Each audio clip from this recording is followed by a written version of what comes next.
Welcome, everyone, to Championship Monday. As the St. Joseph City or Joseph City Wildcats are being announced on this field, it is number 1 seed versus number 2 seed. How did we get here? This has been an incredible journey for St. David and for Joseph City. They are both the top seeds in their respective brackets. Joseph City won in round 1 on May 2nd, 23-0 over Desert Heights Prep. In the quarterfinals on May 7th, they beat Duncan 20-1. And in the semifinals, they beat Hayden 24-2 to get into this game here today. St. David's path, not as dominant, but dominant in a way. St. David ended up winning in round 1 on May 2nd over Siloam 12-0. In the quarterfinals on May 7th, they beat Ash Fork Seligman, the game that you saw that we brought to you here on Cool FM Live, 12-1. And in the semifinal game just 3 days ago, they beat Williams 5-4 to create this showdown of number 1 seed Joseph City versus number 2 seed St. David. St. David is actually in the midst of a 14-game win streak. Joseph City, the Wildcats here at ASU, how ironic. I wonder if that'll come back to haunt them. The ghosts of the Sun Devils might haunt the Wildcats. We'll see. Joseph City has gone 11-2 since April 1st. Joseph City finished 26-4 overall, 4-0 in the 1A North, which was definitely good enough for first place.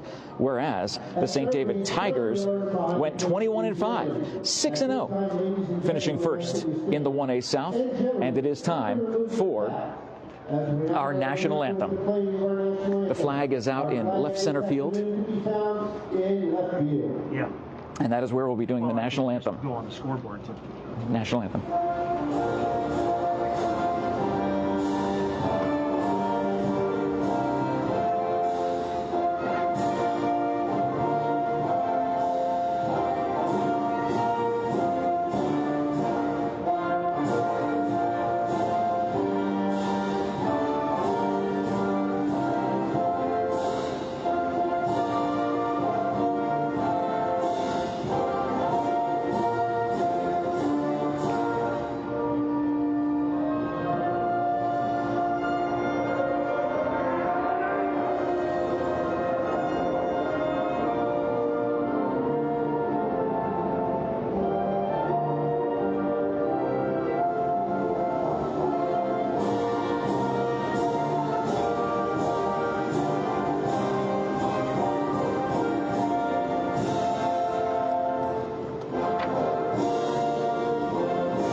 Who's ready to play ball? We're going to have some fun here today for this championship game. The camera will be pointing on you at times too. Cool. As I was saying before the national anthem, Joseph City has gone 11-2 since April 1st. However, St. David is in the midst of a 14-game win streak. They are both undefeated against common opponents, but this is the very first time in the 2025 season that St. David and Joseph City have met up in the 2025 AIA Softball 1A State Championship game here on Championship Monday. It is Jeff Davenport along for the ride with you. Joseph City is out in the field right now. They are getting warmed up as we are ready for first pitch in about 1 minute. And there's some great camera crews around here. We are up in the press box. On the far left side of the press box is where we are starting from here, just to give you an idea of where we're at, just to show you. We've got a great view here for this game today, and glad that you are along for the ride. At Farrington Stadium, home of the Sun Devil softball team, national champions in 1972 and 73, 2008 and 2011. But what team will be the 1A state champions softball today? It all starts being led off by number 6, Emma Hart, who will step into the plate. against number 20, I want to say 22 for Joseph City, which unfortunately number 22 is not on. How is that possible? That is not on the Max Preps roster here, unless I'm seeing that number wrong, which I could be. We are way up high. That ball, first pitch goes inside for a ball. Glad you're joining us. I know this is going to be a weird view, but again, because of AIA rules and regulations, we are not able to show you this game. So I'm sorry you have to look at me for a while here. 1-0 count. Third baseman playing really far in. Outfield straight away. Second pitch goes just past the outreach glove of the third baseman to the shortstop, and that is a ground ball out. So 2 pitches, 1 out to start here in the top of the first inning in the 1A state championship game. Hey, Seth, Jeff Davenport, nice to meet you. Now batting, shortstop, number 5, Emmeline Hockey. Emmeline Hawkes coming to the plate for St. David. We'll see if this will be a pitcher's duel early on. And that is going to be low. Called a ball. Hawkes steps out of the batter's box, takes 1 swing. As the pitcher regroups, checks her wrist to see the pitch counts, pitch numbers, and that'll be a ball inside.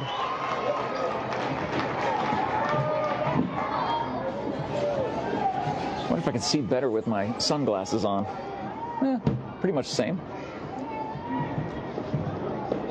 Wow, called ball on the outside. So it is 3 balls, no strikes from the pitcher, number 22 for Joseph City, whose name is not on their Max Preps roster that I just printed out last night.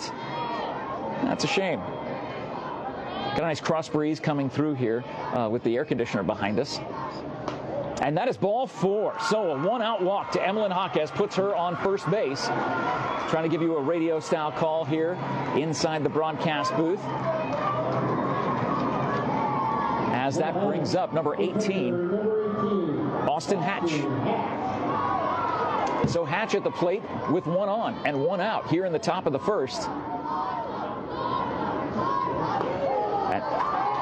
That's called strike. Wow, on the outside part of the plate. The other pitches actually looked more like strikes from up here than this in particular. But again, we're showing you this view because by AIA regulations, we're not allowed to show you any parts of this gameplay. We'll flip back to the field in between innings, so you have a break from this because I understand that break is necessary. That second pitch was called a ball, so 1 ball, 1 strike, 1 out. Runner on first for St. David here in the top of the first. Jasmine Wise in the on-deck circle here at Farrington Stadium at Arizona State University. That's a shot that goes right up the middle to center field. A 1-out single puts runners on first and second for St. David. The Tigers are notorious for getting off to a hot start. They average 12.6 runs per game. 5.5 of those runs come in the first 2 innings. So nearly half of their run output over the course of their season has come in the first 2 innings. And knowing the offensive output that Joseph City has, they will need to make hay while the sun's shining. That's a pop fly that's going to the second baseman. She's right on the fringe of the grass and makes the catch. So Jasmine Wise. No, I'm sorry. Yeah, it is Jasmine Wise. That was a quick at-bat for her. Up next is number 3, Paisley Gooding. Paisley Gooding was the pitcher that we saw 2 games ago in the quarterfinal game. She pitched a gem of a game for St. David. That pitch is high. Ball 1. The runner on second actually was getting a really big lead. They came over to try to force her back there, and they did. A decent crowd here, you know, for, again, 1A teams that are smaller schools making this 3-hour drive to come up here.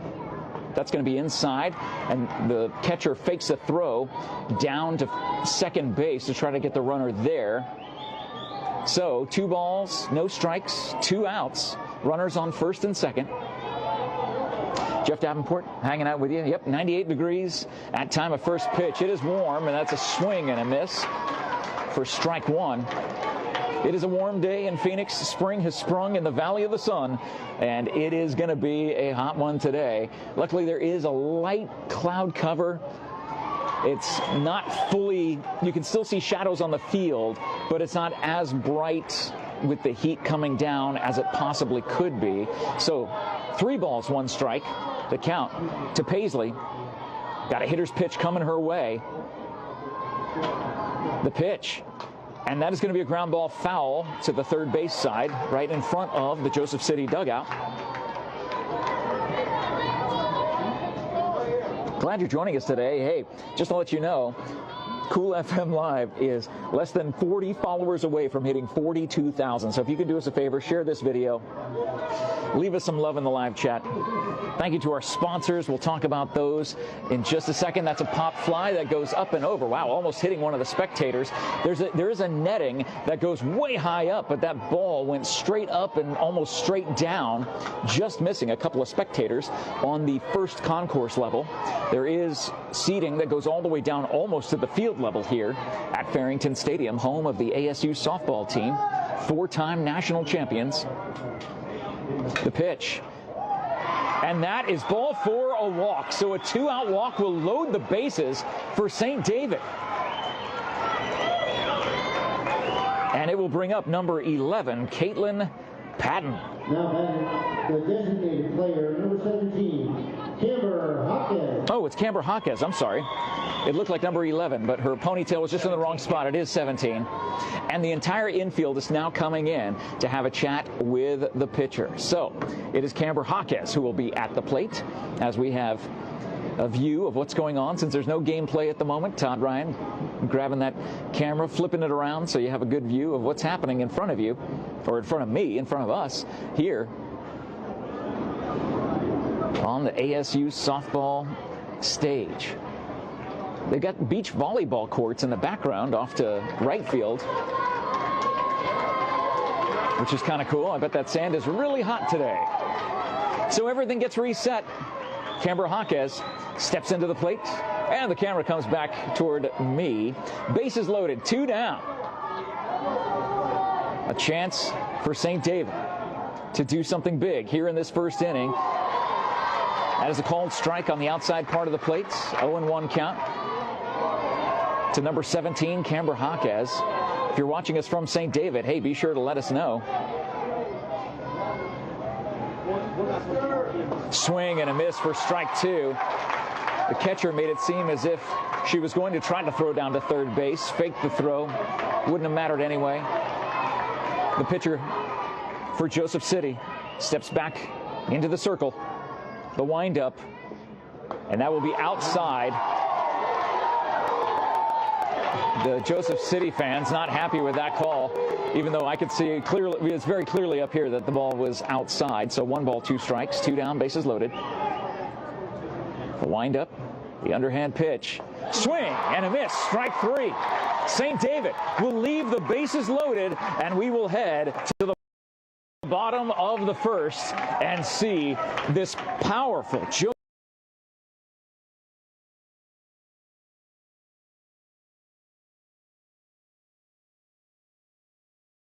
Joseph City offense that has put up over 20 runs per game over the course of this 2025 AIA Softball Championship. We want to thank all of our sponsors who make this coverage possible. Thank you so much to SSVEC, Sulphur Springs Valley Electric Cooperative, serving our community. Thank you also to the MORSE Automotive Group. Sierra Vista and Cochise County are backed by Morse. The Sherry Ethel team at Long Realty, proud to support our young athletes all season long. If you're in the market to buy, assess your situation, and she will be able to help you along with her team.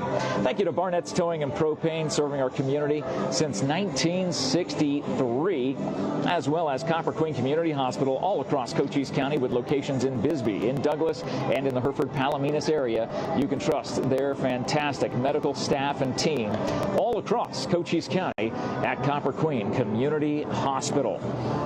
And don't forget, are we doing the pizza? Okay. Yeah, so Papa John's Pizza giveaway. If you leave a comment, you will be entered into a random drawing to pick a random commenter.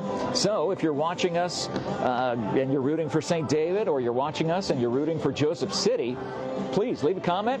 Say, I love pizza, or whatever, or say, go Tigers, or go Wildcats. And that will automatically enter you into a chance to win a pizza from Papa John's. It appears that Paisley Gooding will be on the mound. She was the one who pitched in that quarterfinal game where St. David won 12-1 over Ashfork Seligman. A fantastic pitching effort by that young lady, and she will need to pitch a gem here today. As everybody resets, and coming up to bat first is Staisha Murdoch, a shortstop catcher senior for Joseph City.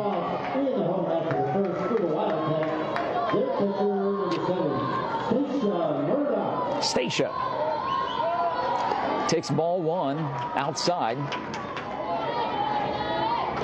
steps back into the batter's box. Third base playing in, and that'll be a called strike on the inside part of the plate. This is an interesting strike zone that this home plate umpire is using. There are 3 umpires, 2 down, one down each line, and 1 behind the plate. Bunt shown. First baseman runs in.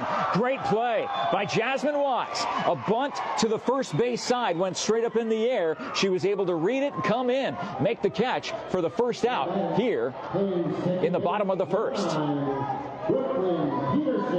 Brooklyn Peterson is number 9. Do you have a pen, Todd? I need to make sure I write this down because we are missing some numbers here. Some numbers are incorrect according to Max Prep. So Brooklyn Peterson listed as number 17 is number 9 in this game at Farrington Stadium, home of the ASU softball team and also the home of the 1A state championship. It's Championship Monday here today. Thank you so much. 2-0 count to Brooklyn Peterson, number 9, making that change here on my. So Brooklyn Peterson's name is here. She's a third baseman, a junior for this Wildcat team from Joseph City, and she takes high. 4 straight pitches, 1 walk. And with 1 out, there's 1 on for Joseph City here in the bottom of the first. And that will bring up number 2, April Neal. The center fielder for this Joseph City Wildcat team steps up to the plate. This pitch and throw down to first base went high. Great job by Jasmine Wise to pull that down. We got the planes literally flying over us right now that are coming into Sky Harbor Airport. This must be like part of the flight path is literally right over this stadium here, all along the 202 highway, off in the distance. And that is 2 straight pitches, 2 straight balls. So 6 straight balls thrown by Paisley Gooding, the starting pitcher for St. David. And that is a called strike on the inside part of the plate. They throw it down to first base. Runner is back in time. 2 balls, 1 strike, 1 out, 1 on. Bottom of the first. And the windup and the pitch is fouled. Foul tipped to the backstop. Bouncing back to the catcher. Number 13, Paige Evans for St. David. It is nice. This is a very beautiful press box up here. Air conditioned. Yes, yeah, it is air conditioned. That is nice. That is so nice too when it's 98 degrees on the field here in Tempe, home of the Sun Devils.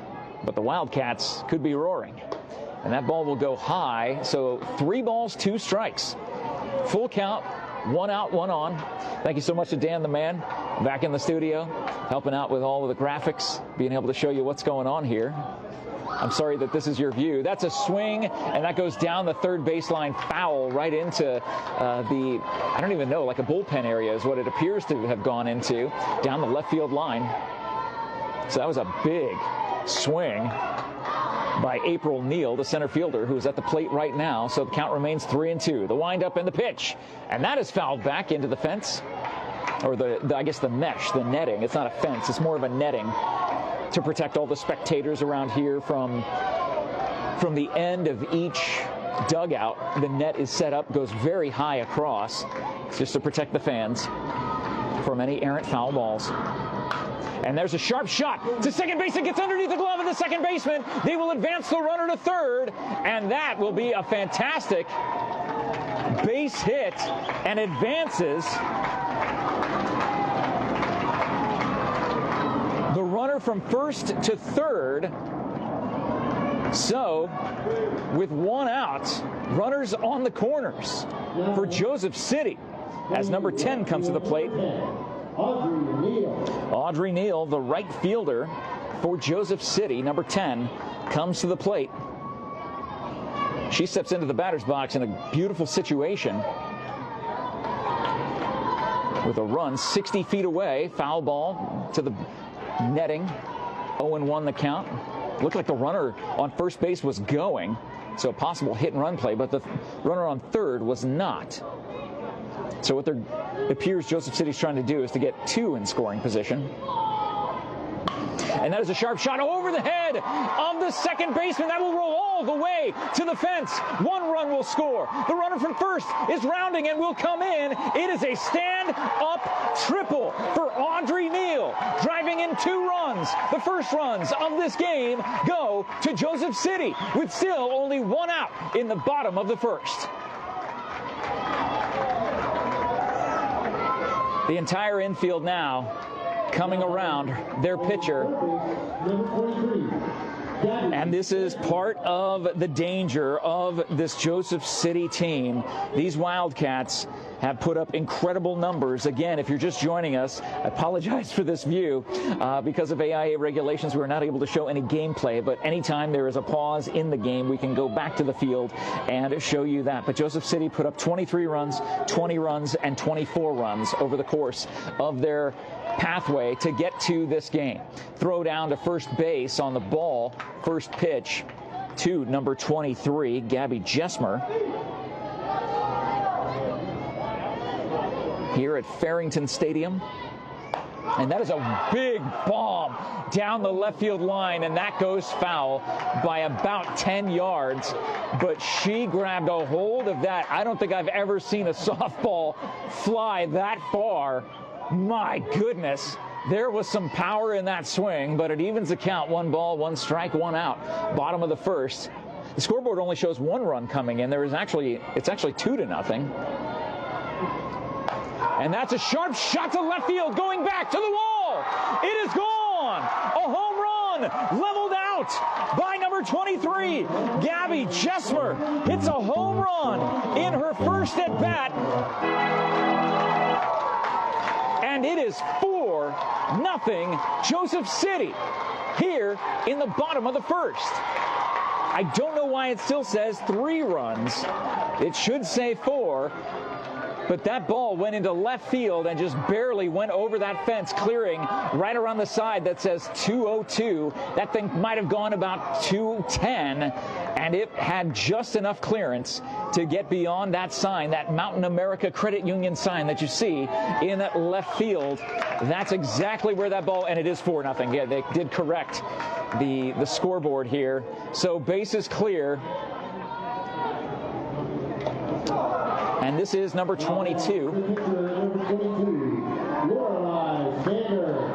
Lorelei Sander. She's listed as number 25 here, so I'm going to correct that.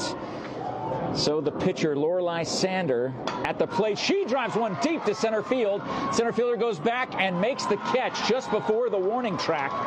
So 2 down now, but Lorelei took that for a ride. 4 runs across the plate. Joseph City only averages 2 runs in the first inning. They've doubled it.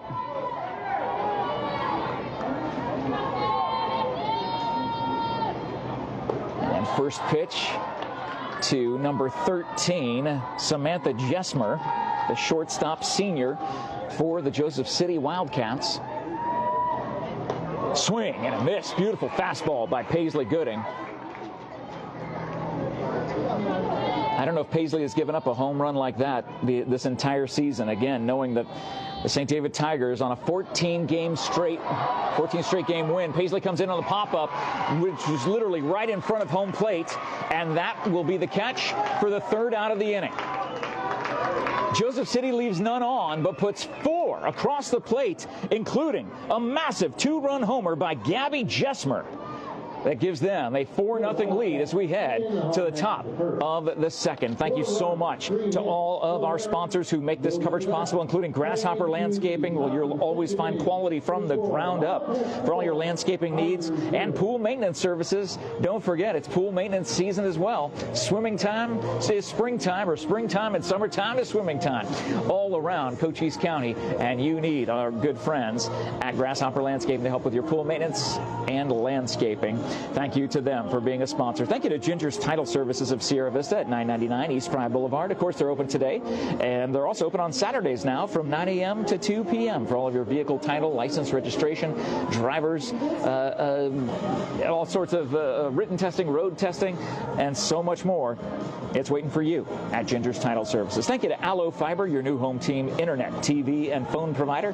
Visit allofiber.com to learn more about the Allo Fiber difference and become a fiber fan. It's now available in Sierra Vista. And thank you to Right Way, serving Sierra Vista and Cochise County, providing heating, cooling, plumbing, and electrical services, working hard to earn your trust the right way, and proud to support our local athletic broadcasts here on the award-winning Cool FM Sports, hanging out with you at Farrington Stadium, home of the Sun Devil softball team, 4-time national champs, as Piper Merrill steps up into the batter's box to lead off the top of the second for the St. David Tigers. And that is a check swing, not able to stop it. She will go, and that will be strike one to number 2, Piper Merrill. As the Tigers will definitely have to roar back in this, and that ball is low, bounces in front of the plate and beyond the catcher, so evens the count. 1 ball, 1 strike. What an amazing view we have here. This is fantastic. You can see the 202 freeway. You can see some of the mountains off in the distance. I believe that's Camelback Mountain over there. And seeing the hills and all across this Valley of the Sun. Swing and a miss on a breaking pitch. 1 ball, 2 strike count to the leadoff hitter, Piper Merrill, for St. David here in the top of the second.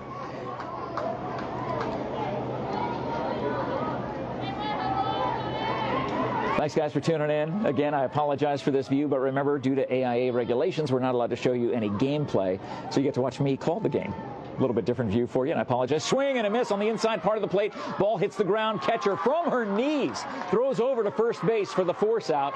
So a strikeout, put out, makes for 1 out here in the top of the second. Now back playing second base number 10, Reagan Haney.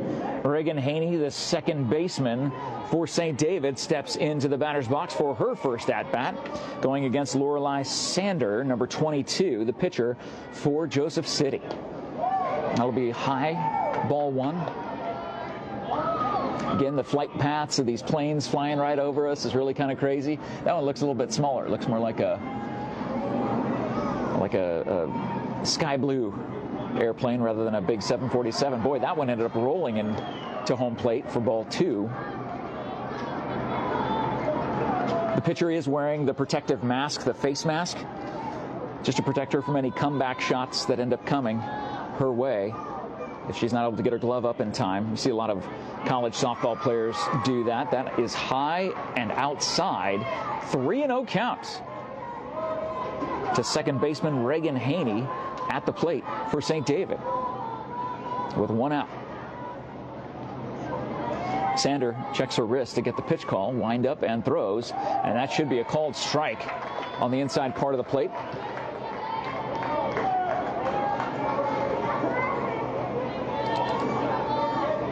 So a 3-ball count, though,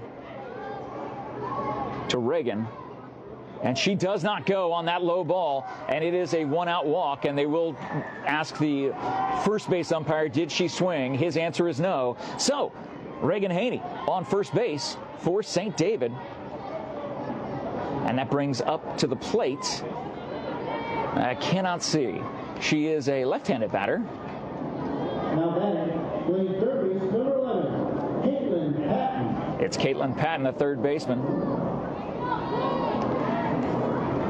So with 1 on and 1 out, Caitlin comes to the plate, and that's ball 1 thrown by Lorelei Sander, the pitcher for Joseph City. You know, in this championship game, they're putting their best foot forward on both sides. That's why you have Paisley Gooding pitching for.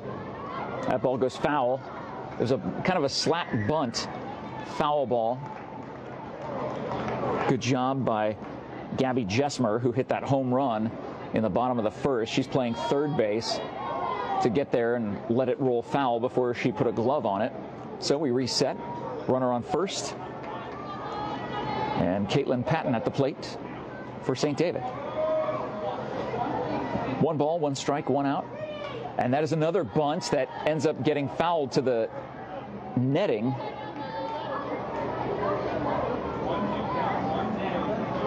So 1 ball, 2 strike count with 1 out. At 3:25 p.m., wherever you're watching, thank you so much for tuning in to the award-winning Cool FM Sports. Hanging out with you here today, Championship Monday. And that is a slap bunt that ends up getting caught by the third baseman. It went straight up into the air. Third baseman was playing in, and Gabby Jesmer easily caught that out for out number 2. Still a runner at first as Emma Hart comes up to the plate. The cool part about this St. David team is literally just over a year ago, they were the 1A state basketball champions, and these names that we're calling today are some of those from that state championship basketball team. And they're going to say she was safe as the ball got hit to second base, and the second baseman threw to first, pulling the first baseman off.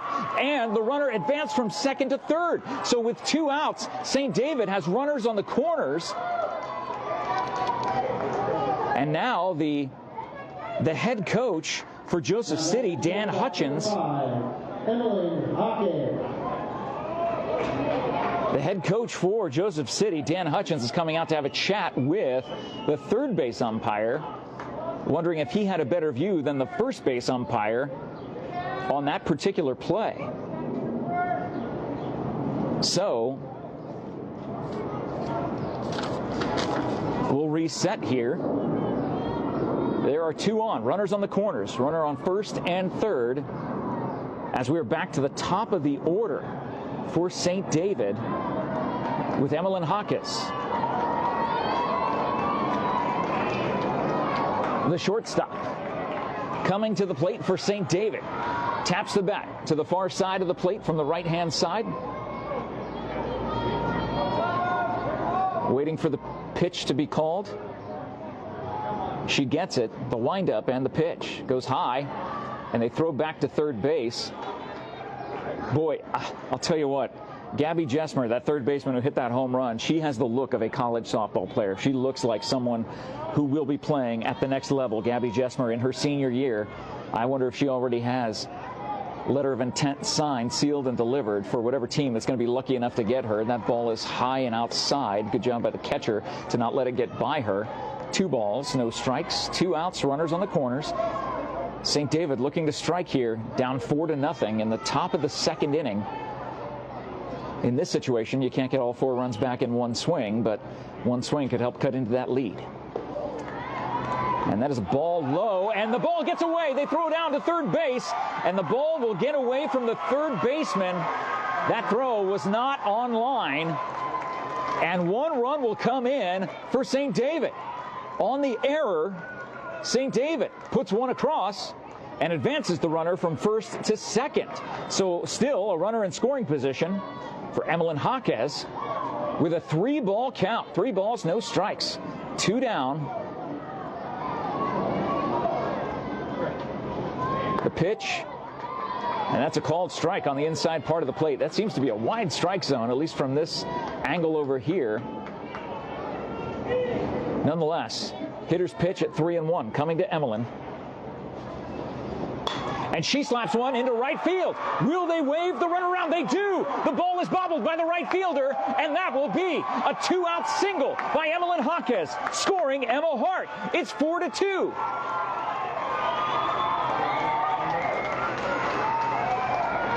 The Tigers are roaring here in the top of the second. They've cut the lead in half just like that. The infield now comes in. If you want to get a shot of the infield coming in, no play going on here at Farrington Stadium. Off in the distance, more planes flying in from the east, landing over at Sky Harbor. A beautiful hit into right field, and then the right fielder, by bobbling it, I think the right fielder ended up getting in a hurry and just missing the transition from the glove to the hand, because she knew she would have to throw it to home plate to try to get the runner scoring from second, and that's how it worked out. Bobbled the ball. Second run in here in the top of the second.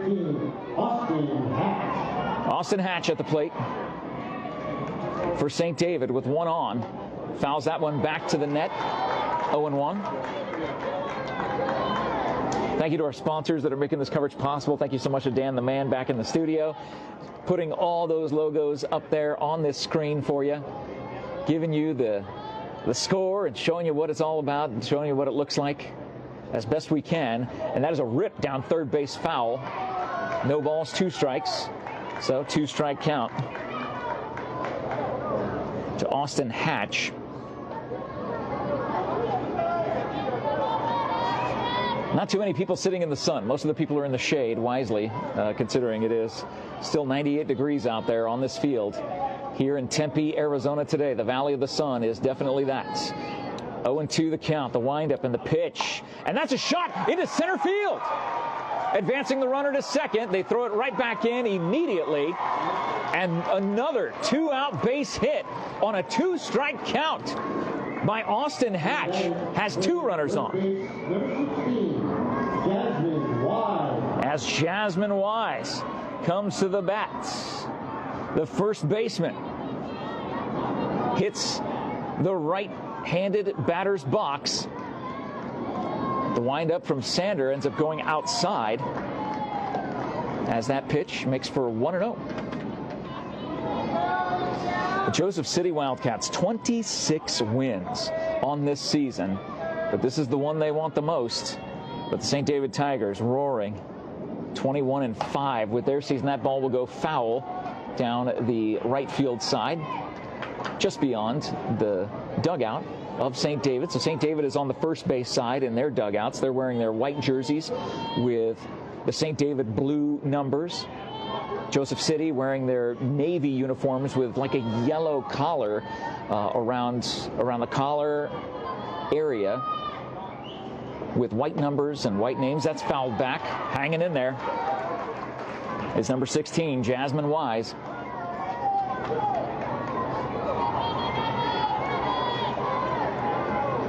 So she steps back into the batter's box. 1 ball, 2 strikes, 2 outs, 2 on. Jasmine has to protect the plate. The pitch, and that is way outside. Boy, the runner on second, I believe it's Emlyn Jaquez. Yes, it is, on second base. She had a great lead there, and had that ball slipped out of the glove of the catcher, she would have been at third base. So the pitcher waiting for the count, or the pitch number, I should say. And that ball gets past the catcher. It will advance both runners. 2 more runners in scoring position with 2 outs for Jasmine Wise.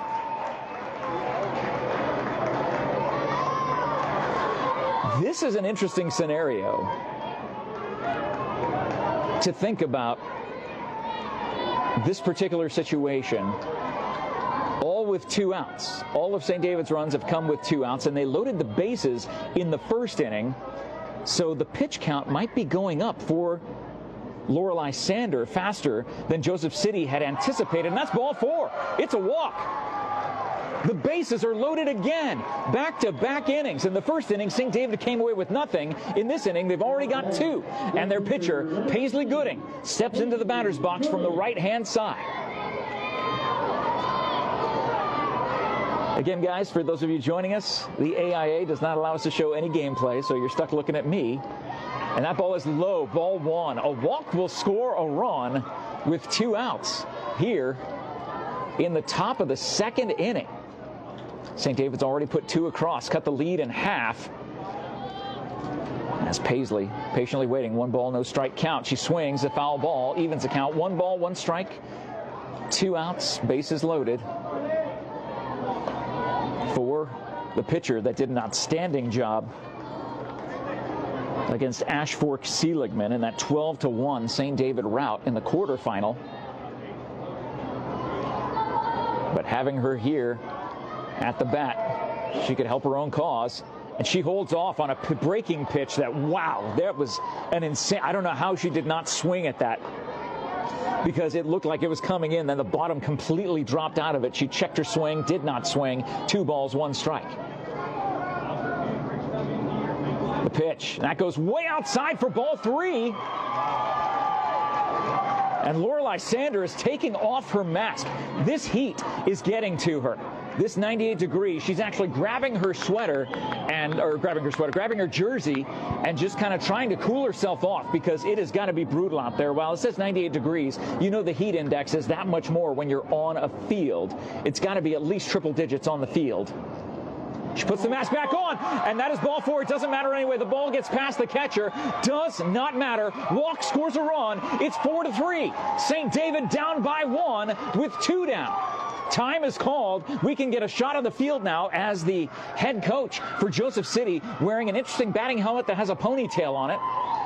He goes in to talk to his pitcher because she is having some serious issues here in the top of the second. As strong as she looked in the top of the first, even though the bases got loaded for St. David, now the bases are still loaded, and St. David is within 1. So Paisley Gooding able to have an at-bat that drives in a run simply by walking. And the bases are still loaded. As you can see, we are live at Farrington Stadium, home of the ASU Sun Devils softball, 4-time national champions. Proud to bring you this game on the award-winning Cool FM Sports. Jeff Davenport's on the call with you. Got to come back to me because, again, AIA regulations and rules state we cannot show actual gameplay during the game, so I apologize that you're stuck watching me. Camber Hawkes at the plate with the bases loaded.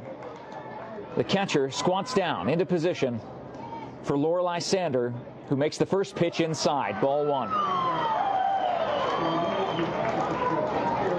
They tried to give her a moment to breathe, but I mean, the heat has to be brutal for the team that is in the field right now. You do not want to stand in this field very long. And that's a shot that goes bouncing right back to the pitcher, throws over to first base. So St. David will leave the bases loaded, but not before 3 come across, all with 2 outs. And that brings them within 1. After 1.5, it is Joseph City 4, St. David 3. Thank you so much to our sports sponsors that make this coverage possible, like American Southwest Credit Union. If you live or work in Southern Arizona, you may be eligible to join. Experience better rates and personalized service at ascu.org. Join the credit union that supports your community. Federally insured by NCUA, equal opportunity lender. Today's broadcast is also brought to you by Sierra Toyota on the Feel Good Block in Sierra Vista. Right now, Sierra Toyota wants to buy your car, truck, or SUV. Get your vehicle appraised in 30 minutes or less. No vehicle will be turned away from Sierra Toyota on Fry Boulevard in Sierra Vista. Thank you also to TWN Communications, fast, reliable internet with no data caps. Save money when you prepay. Right now through May 31st, through the end of this month, when you prepay for 12 months of internet service, you'll get the 13th month for free. Learn more at TWN Communications.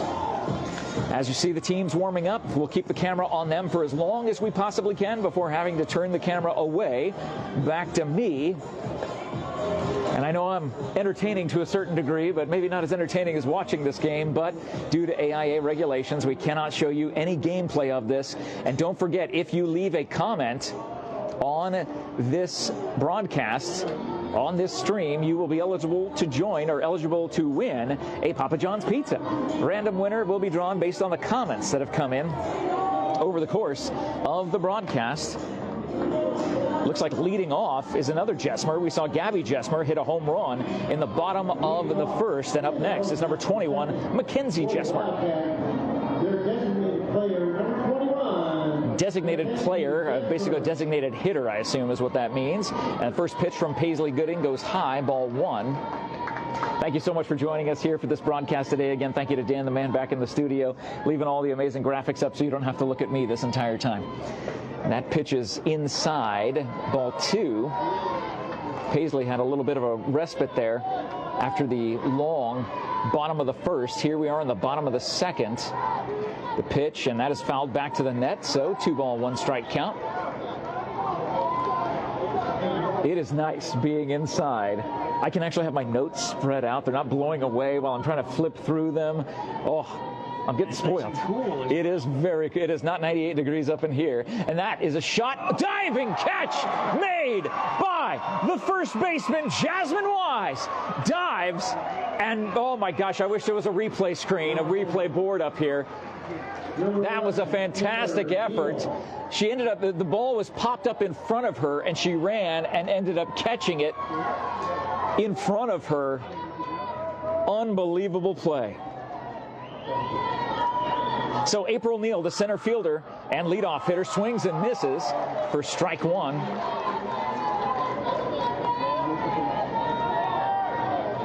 April Neal wearing number 11. And that goes outside. 1 ball, 1 strike. No, it was a called strike. My goodness. Again, this strike zone is interesting from this home plate umpire. It is definitely pitcher friendly. So 0-2. And that goes high. That is ball 1. So 1 ball, 2 strikes, 1 out. Here in the bottom of the second, and St. David hoping that their fielding efforts. That's a big swing and a miss. A strikeout by Paisley Gooding. The entire infield comes in to give her a high five. They don't even throw it around the horn. She's back to business. That strikeout brought to you by the MORSE Automotive Group, Sierra Vista and Cochise County, backed by Morse. Stacia Murdoch steps into the batter's box, and she watches ball 1 go high and away, even though that appears to be in the very close to the spot that was called a strike for the last batter, April Neal. That is a pop fly to shallow left field. Left fielder comes in, makes the catch, and that's the 3rd out of the inning. So we can go back to the field and show you what's going on here as that 3rd out was registered on a high fly ball. So Joseph City leaves none on. It's a 1-2-3 inning for Paisley Gooding and the St. David defense. As you see them huddled up on that right-hand side of your screen, they are having a talking to as we'll head to the top of the 3rd. But we finished 2 here at Farrington Stadium at ASU, and it is 4-3 Joseph City. There are some athletes coming out from left field right now. I don't know what they're doing out here on the field. I don't know if there's going to be a special introduction. Please direct your attention to the field. Let's see who these young athletes are. We're waiting for the public address announcer to say who they are. They said to direct your attention to left field, and that's where we're looking. Here we go. Now they're coming toward home plate. Is this line of young ladies? The Arizona Interscholastic Association would like to take a moment to honor the school in the 1A conference that exemplified the highest ideals of sportsmanship on the field with ethical behavior, fair play, and integrity during this past season. The award is given annually, and the winner is determined by AIA game officials. Congratulations to Williams High School. Oh, Williams High School 2025 AIA Sportsmanship Award. Gets the AIA Sportsmanship Award for showing outstanding sportsmanship over the course of this season. Now, of course, Joseph City and St. David, they are both sportsmanship focused, but Williams ends up getting that trophy. And Williams, I'm looking for them, they made it all the way to the semifinal game as they were beaten by St. David on May the 9th, 5-4. St. David beat them by 1 run. but they obviously showed fantastic sportsmanship even in the loss in that semifinal game. They were one win away from playing in this game, but because of the St. David win, it is St. David here today as the visiting team because they are the lower seed. Joseph City was ranked number 1, St. David ranked number 2. And St. David finally breaks from that position outside their dugout on the first base side. Lorelei Sanders still in to pitch. A little hip-hop version of My Girl. Very nice here. Reminds me of my oldies station back in Sierra Vista, 101.7 FM KKYZ. Hey, I want to thank SSVEC, Sulphur Springs Valley Electric Cooperative, the Sherry Ethel team at Long Realty. Looking to buy or sell your home or land, contact Sherry Ethel. And thank you to Barnett's Towing and Propane, serving our community since 1963. And congratulations to Williams High School for the AIA 1A Sportsmanship Award. As you see, Joseph City huddling up around their pitcher, put her mask on. The wind is picking up, and it is blowing out toward right field. If you see the flag by the scoreboard in left field, that flag is waving pretty hard. So the wind would be at our back coming across, going toward right field. Leading off for the Tigers, he is out with the third. Number 2, Piper Merrill. Piper Merrill steps in to the batter's box after she tucks in her shirt. Gets everything tucked in. Thank you so much again to the AIA for allowing us to be up here in the broadcast booth. This is an amazing view. Absolutely incredible. First pitch goes inside, called strike on the inside part of the plate to Piper Merrill. 0-1 the count.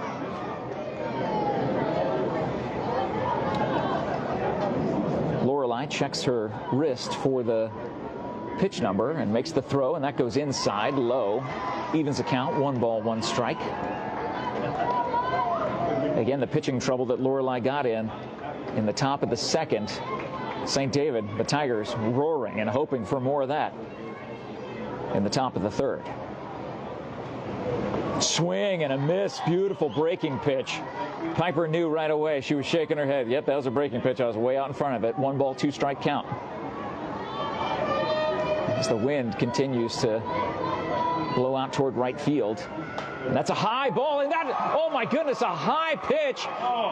No, she was safe at first. The right fielder caught the ball, threw in to actually throw Piper out at first base, but she was able to get down the baseline quick enough and not get thrown out from right field. But the right fielder was playing way in on that slap that just went just outside of the infield.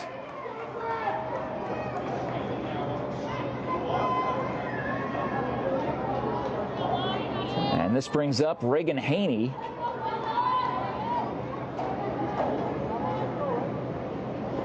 Number 10 showing bunt, pulls back, and they go down to second to steal the base, and she is in there. What a slide. She made the slide all the way around the tag. Did Piper Merrill to put herself in scoring position with no outs. Incredible base running awareness by Piper Merrill. And that ball was down there in time, but she ended up sliding around on the backside of the bag. And that's a low ball, 2-0 the count.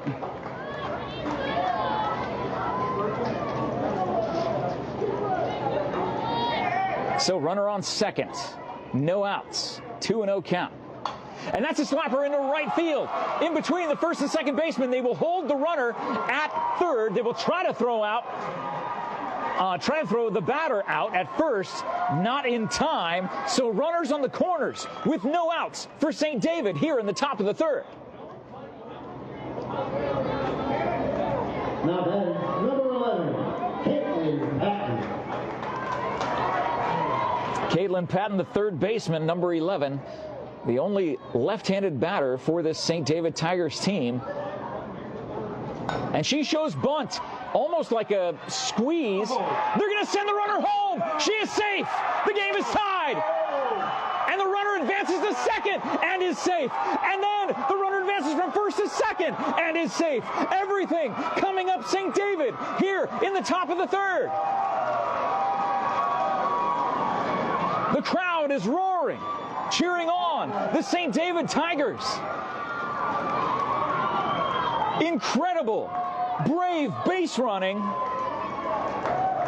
And time is called, so we can go down to the field right now. The head coach for Joseph City for the second time, Dan Hutchins, coming out to have a talk with the home plate umpire about the calls in the field. And he will return. But St. David has tied this game. It is 4-all. Emma Hart at the plate. 2 runners in scoring position. Well, here we go, Wildcats, here we go. Chance coming from the fans. That ball is outside for ball 1 to number 6, Emma Hart. And she was one of those basketball players that won the 1A state basketball championship a little over a year ago at St. David. And boy, she'd love to have another ring for softball. Highly decorated young student athlete. The pitch, that goes breaking pitch, kind of moved out of the strike zone on its way into the catcher's glove. So 2 balls, no strikes, 2 on, second and third. First base is open, so in the event of a walk, that would simply load the bases. Emmeline Jaquez waits in the on-deck circle. A strike called, 2 balls, 1 strike, no outs. St. David, my goodness, answering the 4 runs in the bottom of the first by Joseph City with 3 runs in the top of the second and 1 run thus far in the top of the third with no outs. Watches that one go low. My goodness, I thought that one was a strike for sure, but it's a hitter's pitch coming the way of Emma Hart momentarily off the hand of Lorelei Sander. 3 balls, 1 strike. Lorelei gets the call, checks her wrist for the pitch number. The windup and the pitch. Swing and a miss. Boy, that fastball was gorgeous. Runs the count full. It is a warm day for softball. I'm sure the breeze is helping a little bit out there to those in the field for Joseph City. The windup, the 3-2 pitch. That gets popped up to right field. And the right fielder misses it. The sun was right in her eyes. She drops it. She was right next door. They will send both runners home, and both will score. St. David leads by 2 here in the top of the third. That fly ball went to the right fielder. If you look and see where the time is called, we can look at the field. Time is called. The right fielder has the sun literally right in her eyes, and she was looking up. The ball ended up landing just to her right, our left, in right field. She lost it in the sun. And now St. David leads 6-4 here in the top of the third. Runner on third with no outs. As the planes continue to fly into Sky Harbor here, over the top of Farrington Stadium, home of the 4-time national champion Arizona State University Sun Devils. The home plate umpire brushes off the dish as we await Emmeline Jaquez coming to the plate. Number 5, Emmeline Jaquez. Woo! This game, are you kidding me? I told you St. David usually scores a majority of their runs in the first and second inning. That seems to have been transferred to the second and third inning. Swing and a miss by Jaquez. 0-1 the count. And again, by AIA regulations, we're not allowed to show you the game play. When they say time, we can show you. In between innings, we can show you. But right now, we cannot. Thanks to Dan, the man in the studio, being able to bring you all the graphics and the pitch count. That is a called strike. No balls, 2 strikes to Jaquez. Runner on third. No outs still for St. David. They've already put across 3, doubled their score. 6-4. And that's a pop fly that the pitcher is calling, and Lorelei makes the catch just to the third base side of the pitcher's circle, the first out of the top of the third. Number 18, Austin Hatch. Number 18, Austin Hatch is coming to the plate for St. David. which means Jasmine Wise, the first baseman, is in the on-deck circle for the Tigers. First pitch, goes foul off the inside part of the bat and hits her plant foot there, her right foot, but doesn't seem to be fazed by it as she steps back into the batter's box. The windup and the pitch, and that's fouled back to the net. So quickly, 0-2 to Austin Hatch. Being with the windows wide open here, we have a gorgeous view, and we can actually hear the fans really well. I'm not sure if you're picking them up through the microphone or not, but these fans they're going crazy. Looks like Austin's mom is up there against the net videotaping her at-bat. That pitch went outside, and you're going to be hearing some Joseph City fans not happy with that call, but 1 ball, 2 strikes, runner on third, 1 out. Big 747 flying over us. Looks like a Southwest plane, the way it's colored with the blue, yellow, and red. And that is low. So after starting 0-2, runs the count even, does Austin Hatch, 2 balls, 2 strikes. And again, each moment this Joseph City team has to stay out on the field, it is just that much more energy sapped and drained from them. That's a slapper into right field, just foul. A slap shot off the end of the bat. So Austin Hatch hangs in there at 2 balls, 2 strikes, 1 down, runner on third. Thank you so much to all the sponsors who are making this coverage possible. Thanks to Todd Ryan being here with me. Always good to drive up, make these trips with him, just like we did back in the old days, Todd. That's right. So Austin steps back into the batter's box on that right-hand side. She awaits the pitch from Lorelei Sander. There is the pitch, and there's a shot just off the glove of the third baseman. Another run will score for St. David. That will not be an error. That should be a hit. And you can see St. David fans going crazy. It is 7-4. St. David here in the top of the third. A 2 ball, 2 strike count. She hung in there and fouled off so many, did Austin Hatch, as Jasmine Wise steps into the batter's box for her turn with only 1 out here in the top of the third.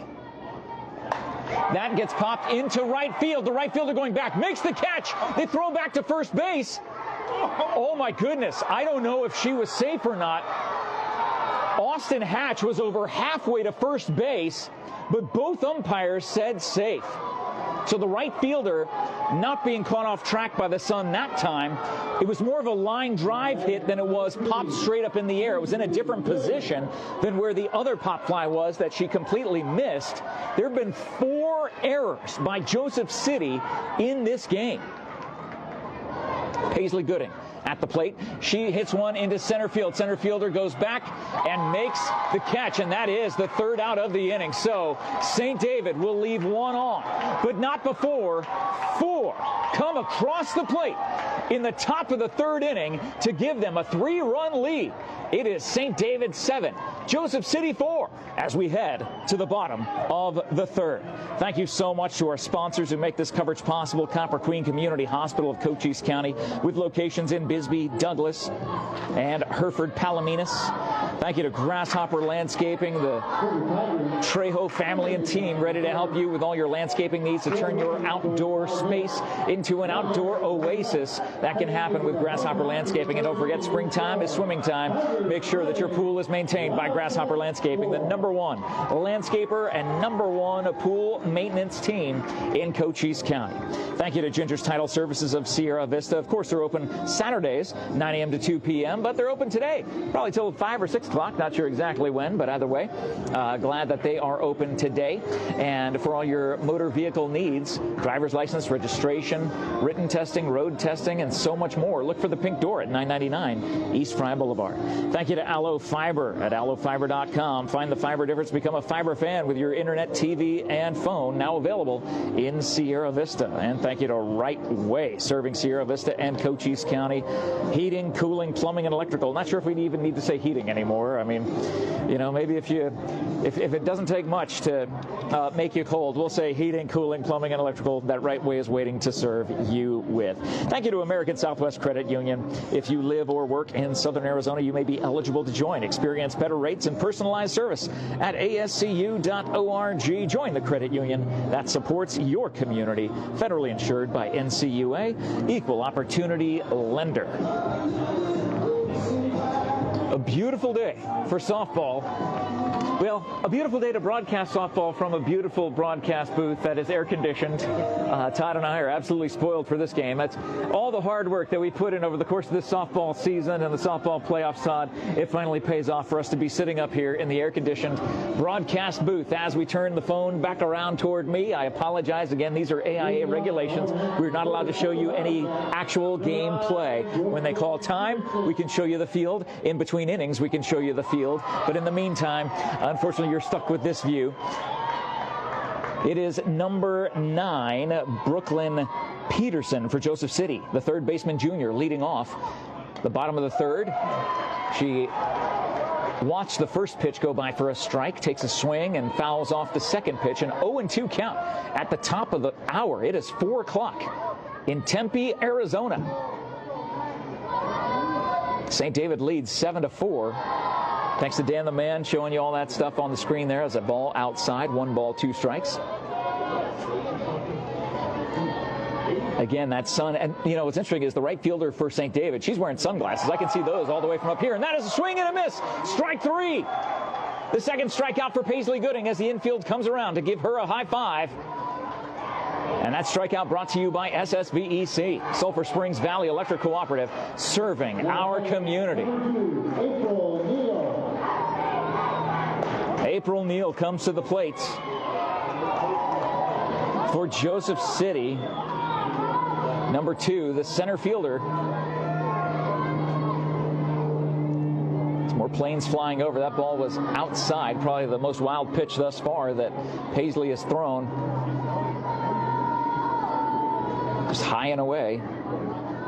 April Neal looks like a college softball player, too. I mean, oh, my goodness. That is a drive into right center field. That will go all the way to the wall. April will round first base, head into second. As the ball is thrown into second base, that was a lot closer than I thought it would be. But April Neal slaps her hands together, points at her home dugout on the third base side, and says, let's go, with 1 out. A 1-out double for April Neal. Puts her in scoring position for number 10, Audrey Neal, to come to the plate. There is April, there is Audrey, and there is Amber. April Neal is a senior. Audrey and Amber are listed as juniors. Swing and a miss, strike 1.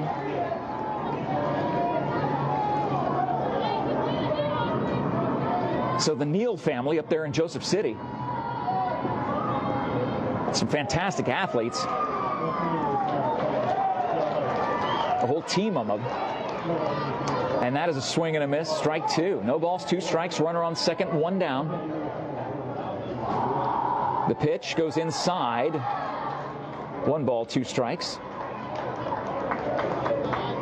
There is some power behind the hitting of Joseph City. They are able to drive that ball all over this park. That is driven down the right field line, going foul, tailing foul. So still 1 ball and 2 strikes with 1 out. April will return to second base as the ball is scooped up by the shortstop on the overthrow, tossed back to Paisley Gooding. It is so much easier when your papers are not flying all around to call a game. Swing and a miss for strike 3, the second out of this inning. And that strikeout brought to you by the MORSE Automotive Group, Sierra Vista and Cochise County, backed by Morse. And now it is time to see the power once again of Gabby Jesmer. She hit a home run in her first at-bat. That one goes right off the arm of Paisley Gooding into center field, swinging on that first pitch. And that drives in a run run, a 2-out RBI single, her 3rd RBI of the game. Gabby Jesmer stands on first base, flexes her muscles to keep her team encouraged. The Wildcats are on the prowl, but have 2 outs. The tying run comes to the plate right now. Now batting number 22, Lorelei Sander. As Lorelei Sander, the pitcher, comes to the plate.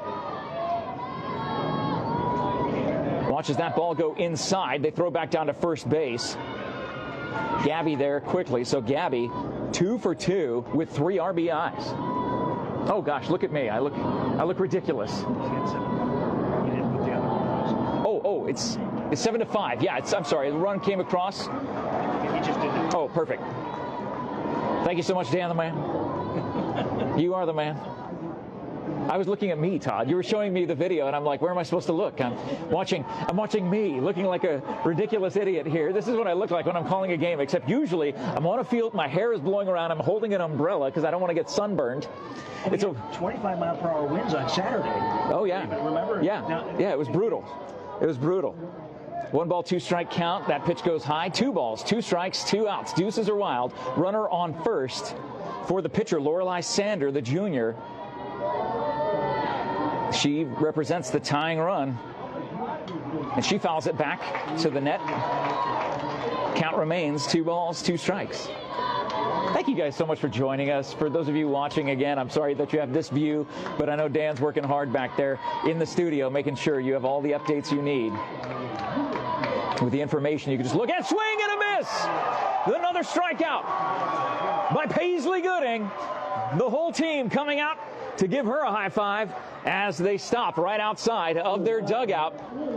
So Joseph City will leave 1 on, but not before 1 comes across the plate. They're still down by 2. We head to the top of the 4th. St. David goes inside their dugout, and we are ready for the top of the 4th. Thank you so much to Sierra Toyota, one of our amazing sponsors making this coverage possible. And right now, Sierra Toyota wants to buy your car, your truck, your SUV. Get your vehicle appraised in 30 minutes or less. No vehicle will be turned away. And it appears a new pitcher is in for Joseph City, number 3, Sazira Scobie. Or Shobi. I'm not exactly sure how you pronounce her name. Sazira Scobie. That's what we'll call her. Number 3 is the new pitcher. So Lorelei Sanders' day on the mound will be done. I'm looking to see if they shifted her somewhere to the infield.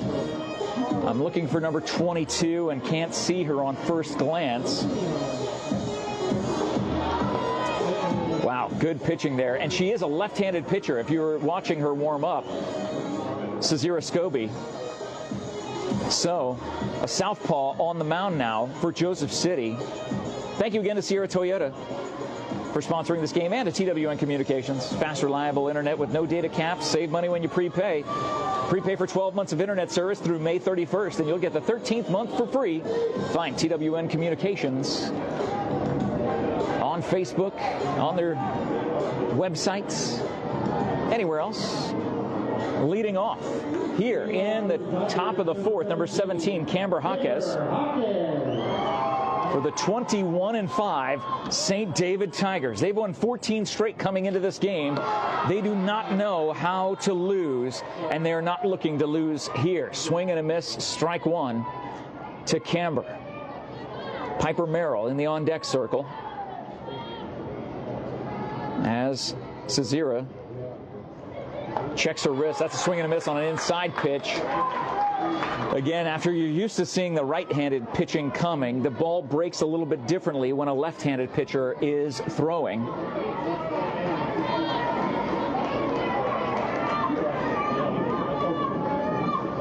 The pitch, that goes outside.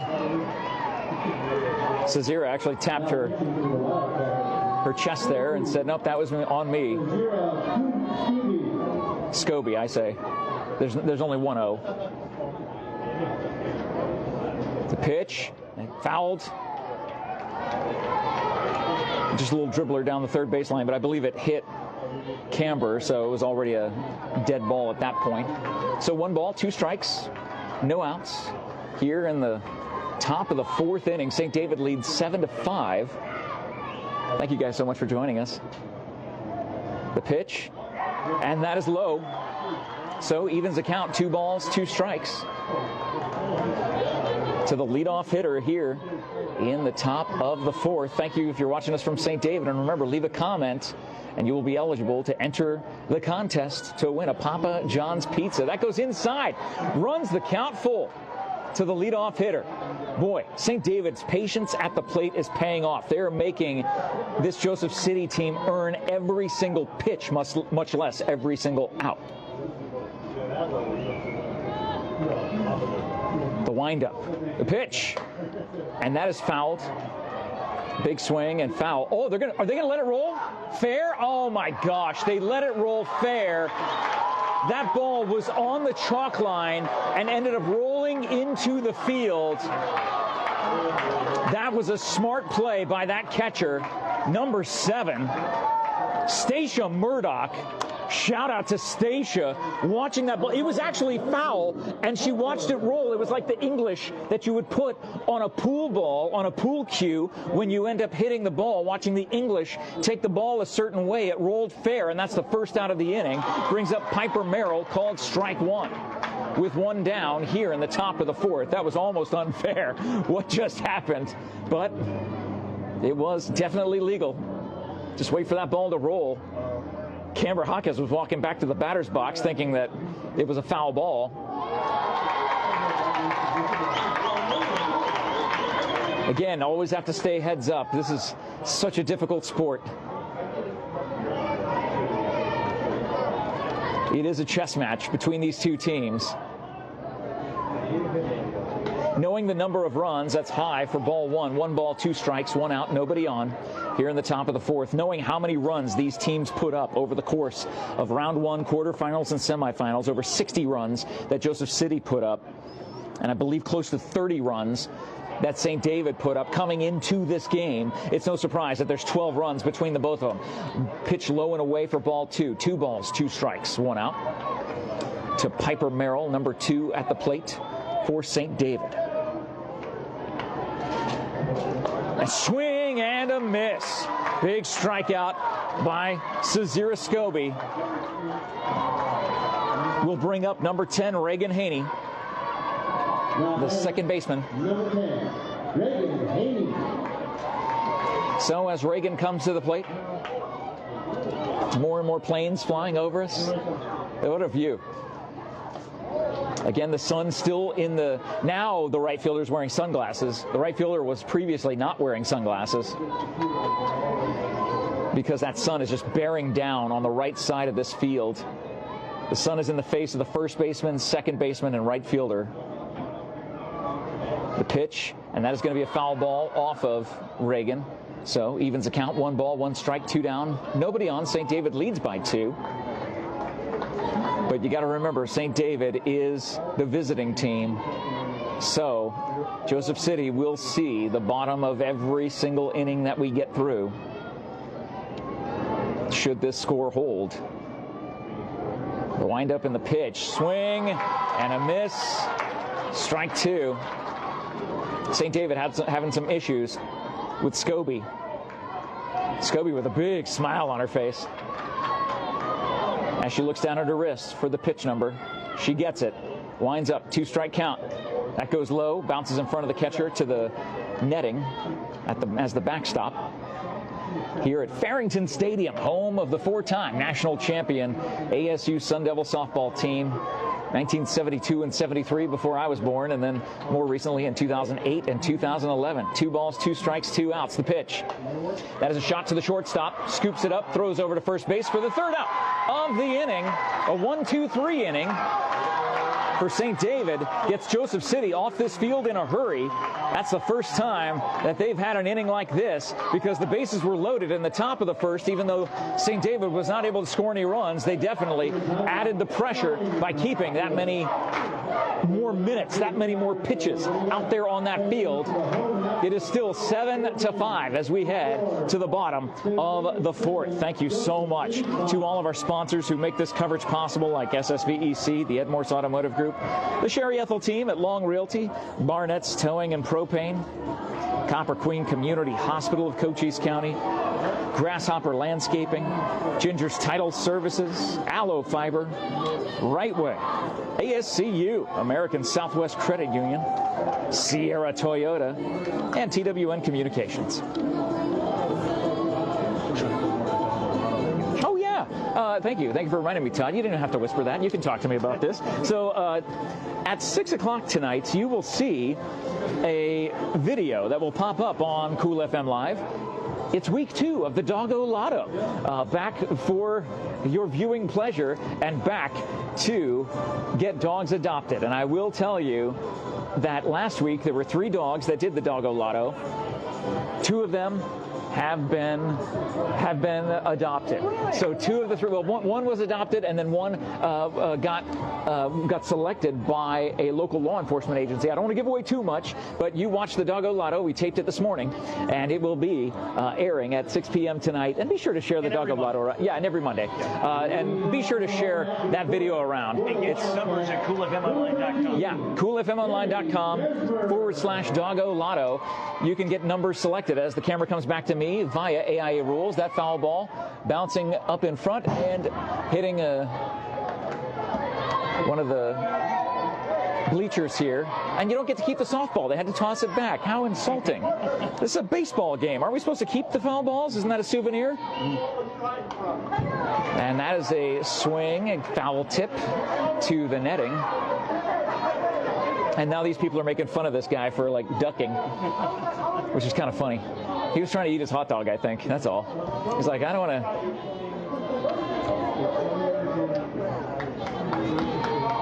So 0-2 count to the leadoff hitter here in the bottom of the fourth. And that shot goes to first baseman, who bobbles it.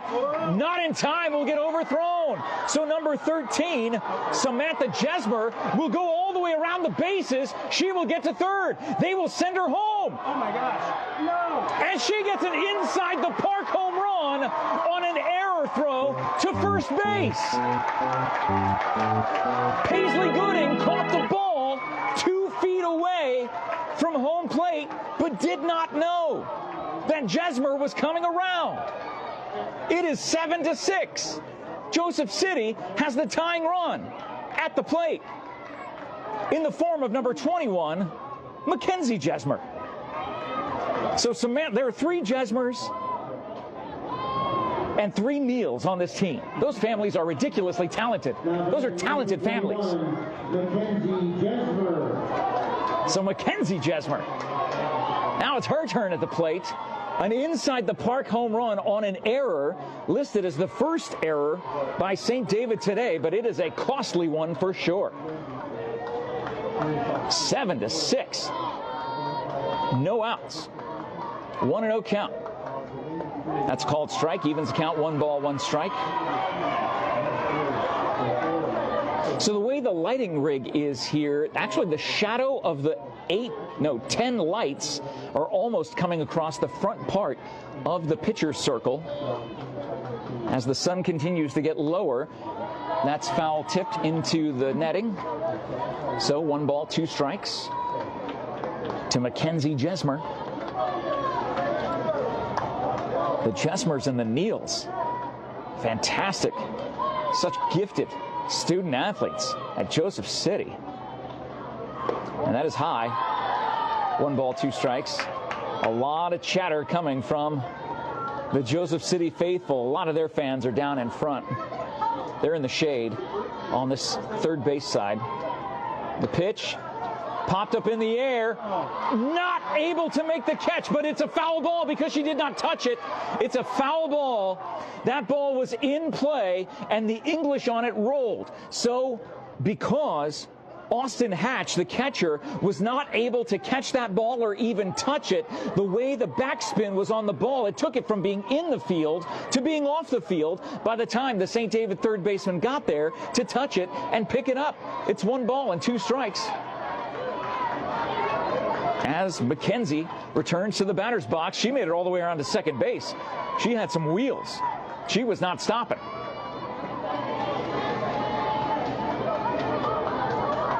The windup and the 2-strike pitch is for strike 3. The infield comes to give high fives to Paisley Gooding as that strikeout brought to you by the MORSE Automotive Group, Sierra Vista and Cochise County, backed by Morse. Still 7-6. Amber Neal, number 11, the junior, steps into the batter's box. She calls time and backs out.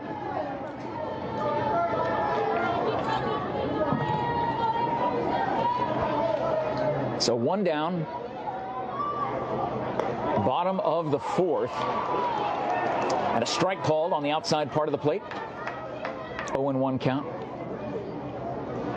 It's interesting how the jerseys are, the colors of these two teams are very much alike. That navy, and that's a bunt that goes foul, so it'll be 0-2.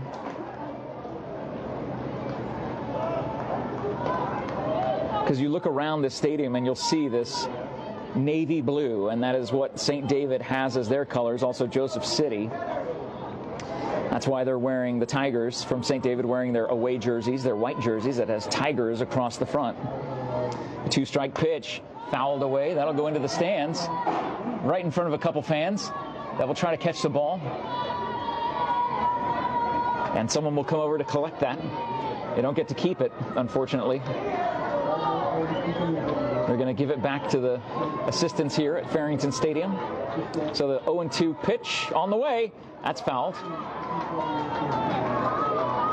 So Amber Neal hanging in there with 1 out, bases empty, because of the inside the park home run, in air quotes, on the errant throw to first base that went all the way into deep right corner foul territory.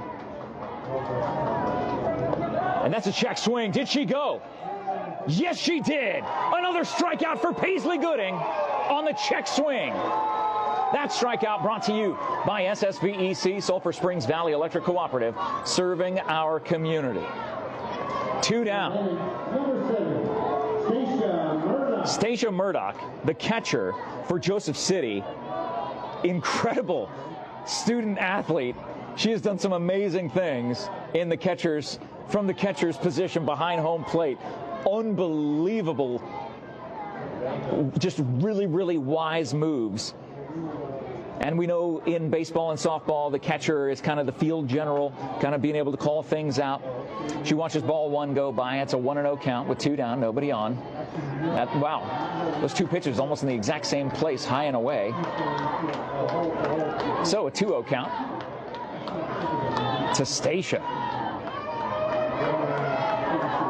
Steps back into the batter's box. She's a baller. She's a player. She's ready to go. And that's a shot into left field. Gets right in between the third baseman and the shortstop of St. David. A 2-out single for Joseph City puts 1 off, which means the tying run is on base for Joseph City as number 9. Looks like number 9. Number 9, Brooklyn Peterson. Yep, Brooklyn Peterson, the third baseman junior, comes to the plate for Joseph City. She represents the go-ahead run as Paisley Gooding steps onto the rubber in the pitcher's circle. The windup and the pitch called strike. They throw back down to first base, safe out on first as the ball slips away, but gets to third base, picked up and thrown back over to Paisley. 7-6. Boy, this game, I thought it would be close, but not this close. Checks her swing. But that's a called strike up at the chest level. I mean, again, this strike zone by this umpire, very wide, and now we've seen the high side of it here in the bottom of the 4th. And that is now the fans here from Joseph City are saying strike 3, even though the pitch was way outside. So 1 ball, 2 strikes, 2 outs, 1 on. The windup, the pitch, that goes high. They throw down to second base, and a stolen base puts the tying run on second with 2 balls, 2 strikes, 2 outs. Deuces wild here in the bottom of the 4th. The umpires shift positions now with a runner on second The pitch. Swing and a miss, so the stolen base does not matter. Joseph City will leave one on. As that strikeout brought to you by the MORSE Automotive Group, Sierra, Vista, and Cochise County, backed by Morse. You see Paisley Gooding being greeted. The entire defense being greeted by their team right there in front of their dugout. Here at Farrington Stadium, St. David still leads by one after giving up that inside the park, quote-unquote, home run off the error that threw the ball all the way into the foul territory of right field that you're looking at. And we'll see if St. David can do some damage against Sazira Scobie. Sazira Scobie, a sophomore southpaw pitcher. She went 1-2-3 in the top of the fourth. If she's able to do that again in the top of the fifth, then I believe the momentum will feature Joseph City. In the meantime, thank you so much for watching the award-winning Cool FM Sports here at the home of the four-time national champion Arizona State University Lady Sun Devils softball team. College World Series has been held here before. They've got that logo out in center field, just shading toward right. Absolutely amazing view. Fantastic stadium in the pathway of all the airplanes coming in and landing at Sky Harbor. You got the 202 freeway off in the distance, Camelback Mountain off in the distance, and some of the different four peaks of the mountains that you can see from right here. As someone who lived in the Phoenix area in all of 1997, all of 1998, going to Grand Canyon University, I never made a trip down to ASU, never came to any of their games. I didn't know anybody at ASU. I did take a class at the ASU West campus, but that was over on the west side of the valley, much closer to Grand Canyon. I didn't have to come down to this campus, the main campus, here off of Scottsdale Road. So Caitlin Patton will lead off the top of the 11th. Remember, as you're looking back at me, AIA rules state we are not allowed to show any gameplay, so that's why you're looking at me. Oh, Caitlin ended up getting hit by a pitcher. Are they calling it foul? No, they're letting her take first base on the hit by a pitch. She ended up showing bunt, but that ball came like right in, and the umpire calls time. The head coach for Joseph City makes his third trip out to talk to the home plate umpire about that call. The home plate umpire could clearly see or hear whether she got hit by the pitch first before it hit her bat. They're saying it hit her bat, but number 11, Caitlin Patton, is running around first base, tapping her leg as if it hit her leg. And you can hear the Boo Birds coming from Joseph City, this 26-win team. They're not looking to lose in this one, but Emma Hart's coming up to the plate. One on, no outs. Top of the fifth for St. David.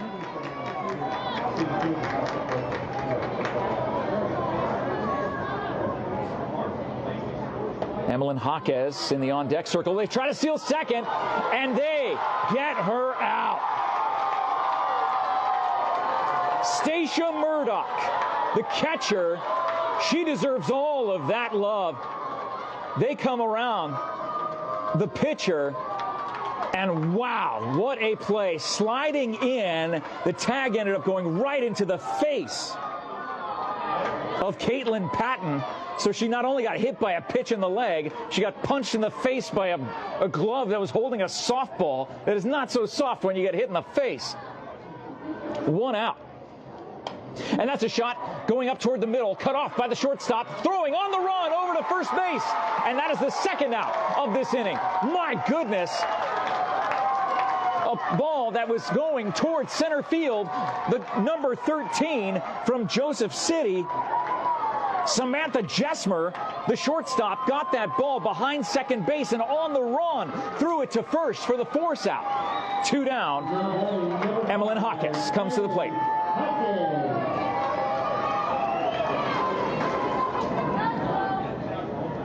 And she watches the first ball go by, 1-0. Two down.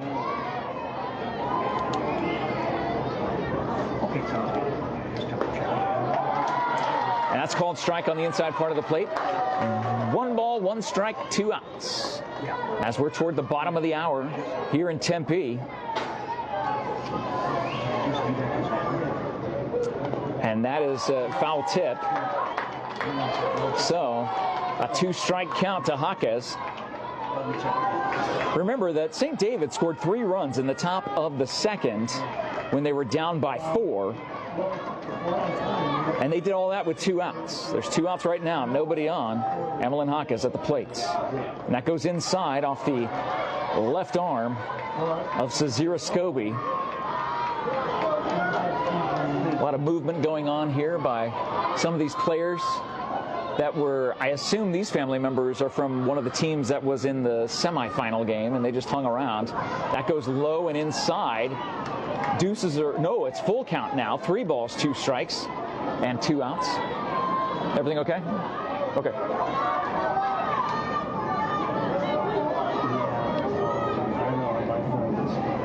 So, Scobie checks her wrist.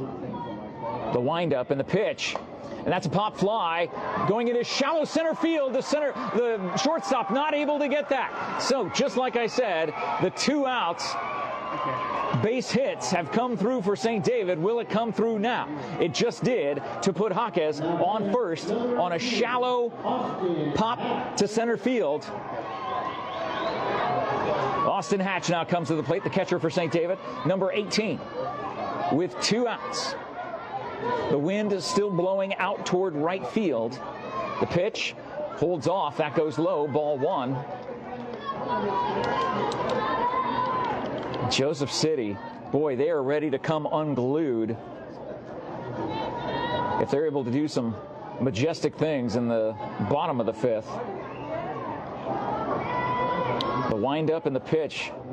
That goes inside. Ball 2-0. 2 outs. Runner on first for St. David here in the top of the 5th inning. Thank you to all the sponsors that make this coverage possible. And again, sorry you have to look at me, but AIA states we are not able to show any gameplay. That is in the dirt. A 3-0 count to Austin Hatch with 2 outs. More planes coming over the top. We can see them just kind of line up along this path way off in the distance, and they get a little bit closer by about 2 minutes apart. The windup from the left-handed pitcher, and that is a called strike. So on a 3-0 count, got to wait for her to throw a strike. Hatch did. Now she has another hitter's pitch coming her way. We'll see what Austin is able to do. And watches that one paint the outside part of the plate. Runs the count full. The payoff pitch with 2 down, 1 on. Cezira Scobie, the left-handed pitcher, on the mound with the windup and the pitch. That's a bouncer to second base. Second baseman gets it, throws over to first for the force out there. St. David will leave 1 on. Get no across in the top of the 5th. They hang on to their 1-run lead.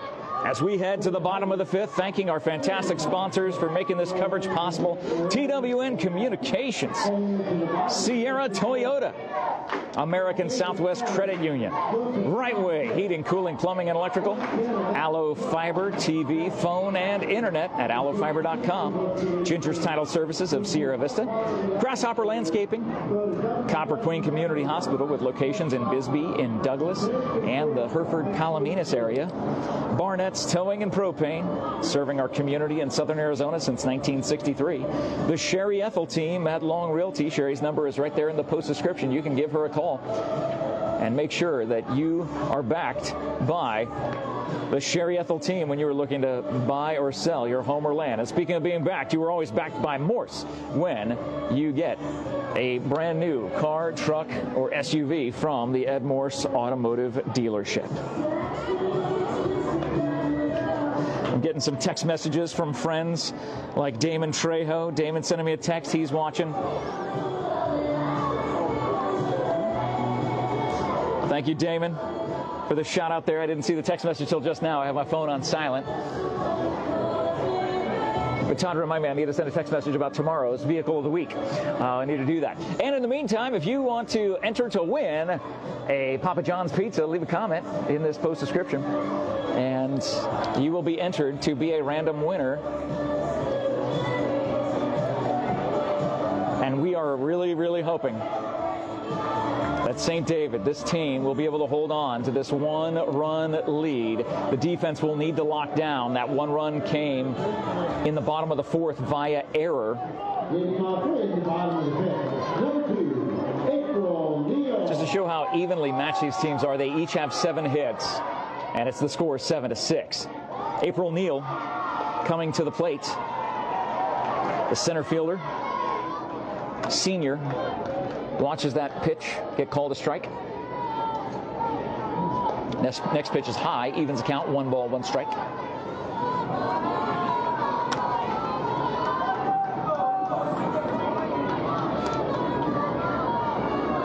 Leaving Damon some love. That pitch gets hit and popped to the shortstop. 1 out. Great job by Paisley Gooding to really work these pitches in certain areas that will get pop outs. Audrey Neal playing right field. Steps into the plate for Joseph City. And that is a foul ball on the first base side into the netting. Again, this mesh netting that goes all the way around from the ends of the dugouts, almost eye level with where we are here in this broadcast booth at the top of this stadium. The windup and the 0-1 pitch gets fouled. A little dribbler toward that same side. So an 0-2 count for Paisley on the mound. She's ahead, 2 strikes. Breeze continuing to blow toward right field, and that gets fouled away. Audrey Neal hanging in there. 0-2 count. Getting the bat on the ball. It's just not going in the field of play, but that keeps her in the batter's box at 4:35 here in Tempe, Arizona. Thank you to everybody watching. And that is a little dribbler that's going to go foul on the third base side. So Caitlin Patton picks up the ball, throws it back over to Paisley as we reset. 0-2. My goodness, another foul to the net. This is like the equivalent of about 2 at-bats already, just with the number of straight strikes that Paisley has thrown. And Neal swinging. And there's a pop-up straight up in the air. Paisley calling it just in front of the pitcher's mound. Makes the catch. 2 down. Here in the bottom of the 5th. The entire infield comes around Paisley to give her a high five. And that will bring up the ever dangerous Gabby Jesmer. She's 2 for 2 with 3 RBIs. Fortunately, nobody is on right now, so she can't drive in any runs unless it's herself. And that is a shot to the shortstop. Scooped up quick. Thrown over to first base. No! The throw went wide. And Gabby will round first base and head to second. The second fielding error by St. David in this game will put the tying run on second base for Joseph City. As Laura Lysander, the starting pitcher in this game, now batting number 22, Laura Lysander. She comes to the plate. The windup in the pitch. And that's a slap shot over to first base. It's a foot race to first. And Jasmine Wise beats the runner for the 3rd out of this inning. Joseph City will leave one on.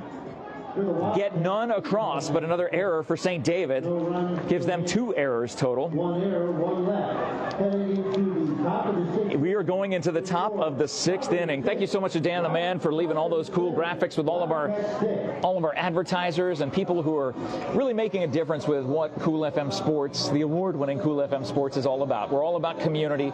We're all about bringing you games just like this. And later on this week, on Friday night, knowing that there will be a 2A South team in the championship. For the 2A state baseball championship, it will either be the Bobcats from Benson or the Yellow Jackets from Tombstone, and that will be this Friday at noon. No. Oh, 6:30. It is 6:30. They tried to change it. Here, Todd's trying to talk to me here. Hang on. Yeah, Benson tried to change it because of graduation, which is 7:15 Friday night. But I just got done talking to Seth Polanski here with the AIA, and they said the other team apparently denied them the request. So there's seniors on that team that will not walk in their graduation because they will be. Boy, you hope they win then. I mean, it's interesting that Tombstone wouldn't grant that request. I think Tombstone does their graduation on Thursday, and so. Yeah, so I was surprised to hear that the other team denied that request. Well, maybe there's a reason for it. Maybe, I don't know. But yeah, whatever the reason is, either way. Yeah. As the camera comes back around, because of the AIA rules and regulations, you get to look at me instead of number 16, Jasmine Wise, the first baseman who made that run over to first for the third out in the bottom of the fifth. We come to the top of the sixth. Thank you to Dan the Man back in the studio. Thank you to all of our sponsors who make this coverage possible. And that's a comebacker right to the pitcher. She grabs the ball, and Jasmine not even able to get halfway down to first base before she just throws it over to first. One out. Paisley Gooding comes to the plate, the starting pitcher for St. David, still in this game, having only given up, I guess, 5 earned runs. That 6th was on an error. She had a rocky start in that first inning when Joseph City put up 4 runs in the first, and it was looking like they might run away with this game. But St. David answered with 3 in the top of the second and 4 more in the top of the third.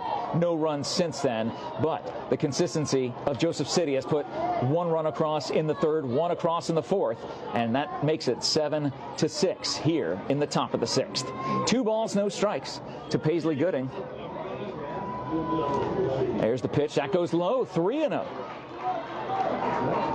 So Cezira Scobie is saying ruh-roh.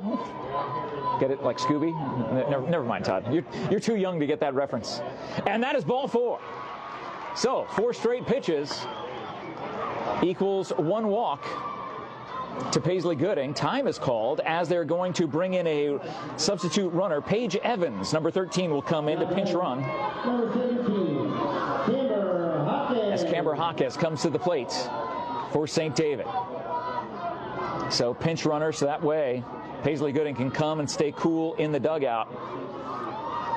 Not have to worry about base running. That's going to be a called strike across the heart of the plate. Maybe a little low, but 0-1 the count with 1 out and 1 on here in the top of the sixth. Gorgeous view. Oh, showing bunt is Camber. Camber shows bunt. Nobody coming in. Oh, it's like a sharp shot. It's almost like she was showing bunt because the camera's on me. I can kind of show you. She was showing bunt and then pulled back and then swung and ended up going foul to the third base side. So an 0-2 count for Camber. She'll have to protect the plate with 1 out and 1 on. Scobie checks her wrists. The windup. Pitch goes high. 1 ball, 2 strikes. The wind kind of gusty. The flag is not as straight out as it was earlier in this game. A little more wavy, a little lower. But I'm sure that breeze feels good for these young ladies in this. It's 97 degrees. Look at that, Todd. We've got to grab our sweaters now. Went from 98 to 97. That ball was inside. Evens the count. 2 balls, 2 strikes, 1 out.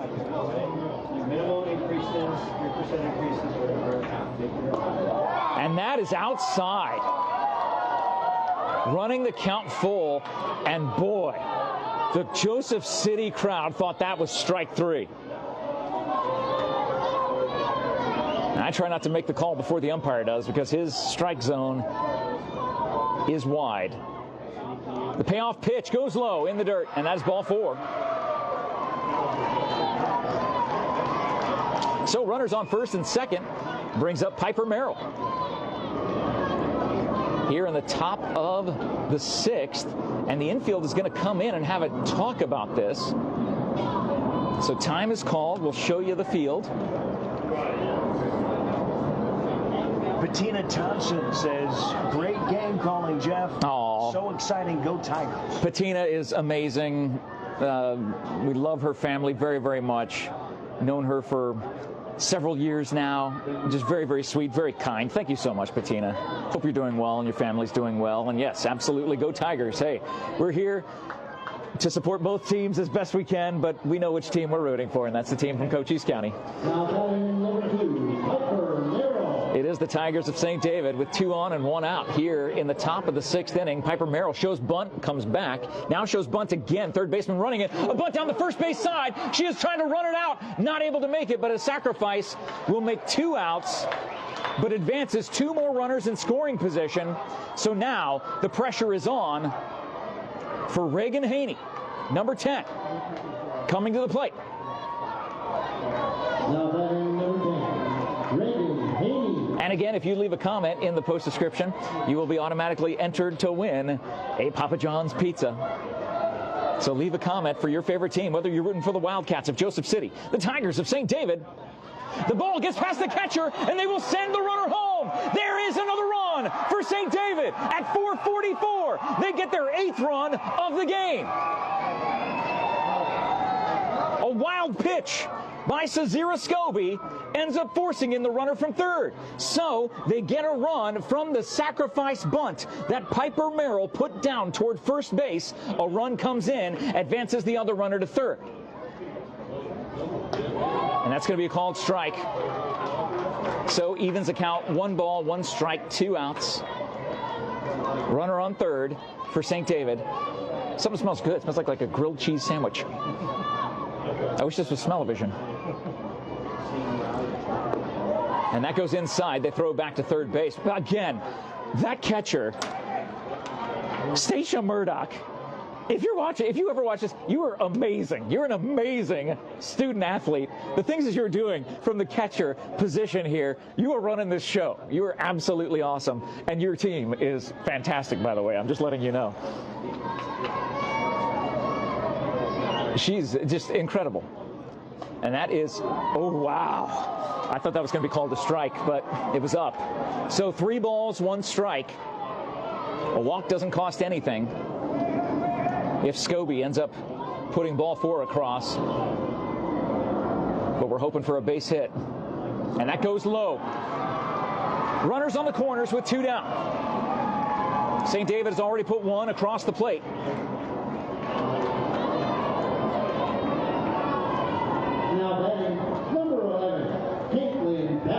As you hear the public address announcer say, Caitlin Patton, number 11, the left-handed hitter against the left-handed pitcher.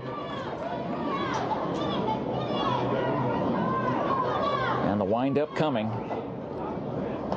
Oh, one of those running base hits, or like a running slap hit. Swing and a miss, strike 1. Something that the left-handed batters are able to do. She waits the 0-1. Again, bunting, that goes foul. And Gabby Jesmer, who is 2 for 2, reached base on an error in her third at-bat. She is the third baseman, and she is such a baller. Just watching her play. There's incredible athletes on this Joseph City team. Some real standouts. I think they have a whole roster full of them. Again, they've scored over 60 runs coming into this game. St. David has held them to 6 thus far. And that is a swing and a miss for strike 3.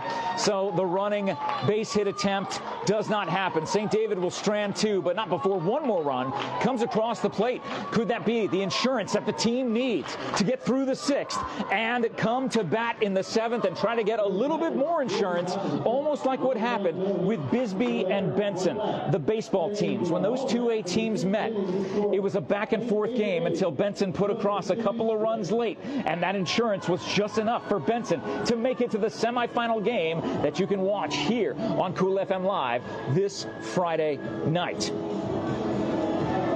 Will it be enough here on Championship Monday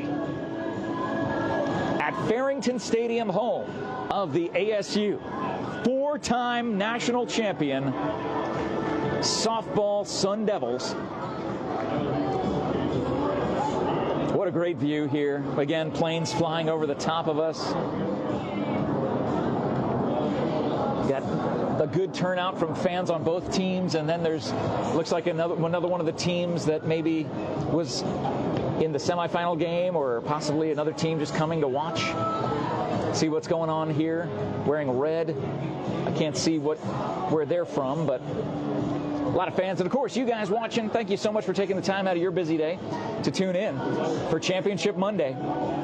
It is Monday afternoon baseball, as it is just past the quarter to the top of the hour, about 12 minutes to the top of the hour. 97 degrees. The shadows continue to grow over that third baseline. And we come back to action. So via AIA rules, the camera comes back here. Again, I apologize, but we're just doing things by the rules here. As that first pitch to number 13, Samantha Jesmer. It's called a strike. No balls, one strike. Paisley Gooding still on the mound for St. David. That goes high. Will the arm of Paisley Gooding be enough in the bottom of the sixth?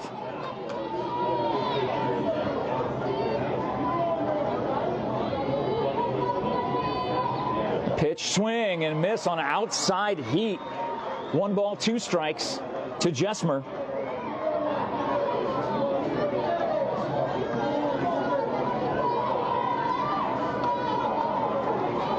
As she steps back into the batter's box. And that is popped up and will come foul right to the group in front of us. And now they're saying, great job, good catch. Even though she kind of dropped it, it's okay. So a 2-strike count.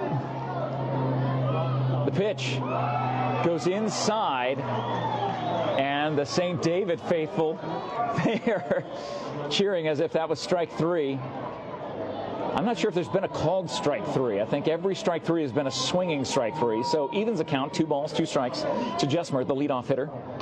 And that's popped up right at Paisley. No, she drops it and nobody's watching first base.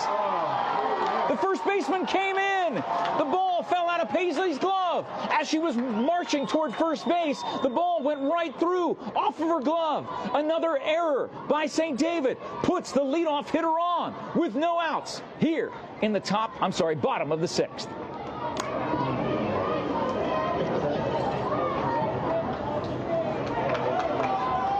Now batter, number 21, Mackenzie Jesmer. So Mackenzie Jesmer, easy for me to say.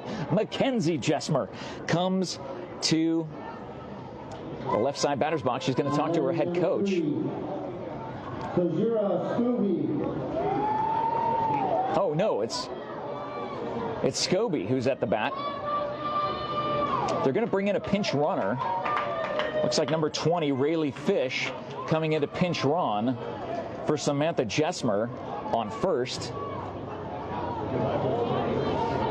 Running at first base, number 20, Rayleigh Fish. I just said that. I don't know if you could hear it. Public address announcer's keeping up with me. I'm sure he's watching the Cool FM live sports feed. The award-winning Cool FM Sports. Mayor Joe Conrad of Benson. Hey, Mayor Joe, thank you so much for the love. Of course, the love from Benson for St. David. We know that highway rivalry that you guys have, even though you're in different divisions. We know the love that you also have for each city.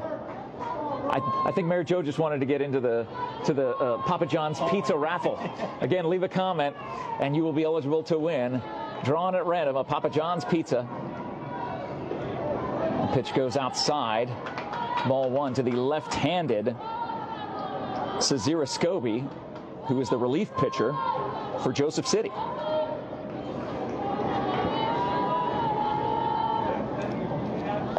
And she'll get called a strike on that pitch. 1 ball, 1 strike, 1 on, no outs. So the tying run at the plate for Joseph City. And that's a called strike on the outside part of the plate. I'm not sure if they're counting that as a strike because she kind of had the bat around, excuse me, as if she was going to do one of those running hits. So 2-strike count. And that is a ball on the outside part of the plate to the left-handed batter, Scobie. Boy, what a game that you are watching me watch. Swing and a miss, strike 3. That strikeout brought to you by SSVEC, Sulphur Springs Valley Electric Cooperative, serving our community. Paisley Gooding takes a deep breath as Amber Neal, the junior from Joseph City, comes to the plate. Again, she represents the tying run. And that is a sharp shot over to second. No, another throwing error in the field will advance the runner to third. And a runner going to second. Can they get her out? No. Huge heads-up running by Joseph City. Puts 2 runners in scoring position here in the bottom of the 6th. And the go-ahead run comes to the plate in the form of the Joseph City catcher, number 7, Stacia Murdoch. She does it from behind the plate. What can she do at the plate? As time is called,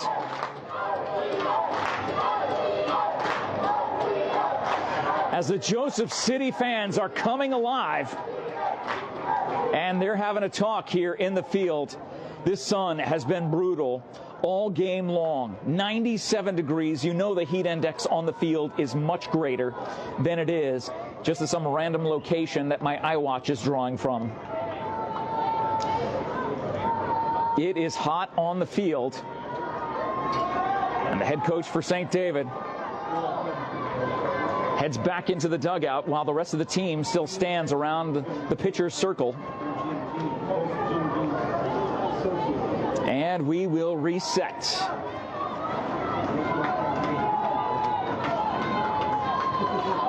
Stacia Murdoch comes to the plate. 2 in scoring position, only 1 out. She represents the go-ahead run as her team is down by 2. That is a high fly ball to center field. Center fielder going back over her head at the wall. 1 run will score. They throw the ball in. They will throw the ball home. This game is tied. A huge 1-out double by the catcher. Stacia Murdoch sends it almost over the center field fence where it says 210 feet. That ball probably went about 205, bounced at the wall, and 2 runs come in. It's crazy 8s. 8 all here in the bottom of the 6th with only 1 out and 1 in scoring position for Joseph City.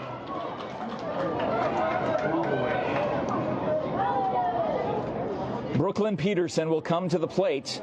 Someone calling time. I think Brooklyn called time, so we'll show you the field yet again. And that's where we reset.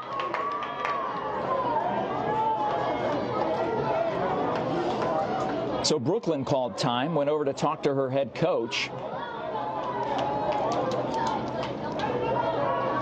This game, oh my goodness. St. David will need to get at least 1 run in the top of the 7th. This is what it will come down to. It is number 1 versus number 2. Both on different sides of the bracket, both meeting here today. Is that a pass ball? It is. I thought it was foul tipped, but no, the ball gets passed. Austin Hatchett, catcher, advances the runner to third base. So the go-ahead run 60 feet away.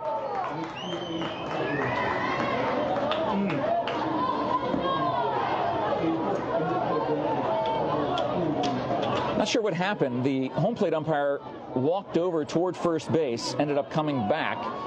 So 1 out, 0-1 count.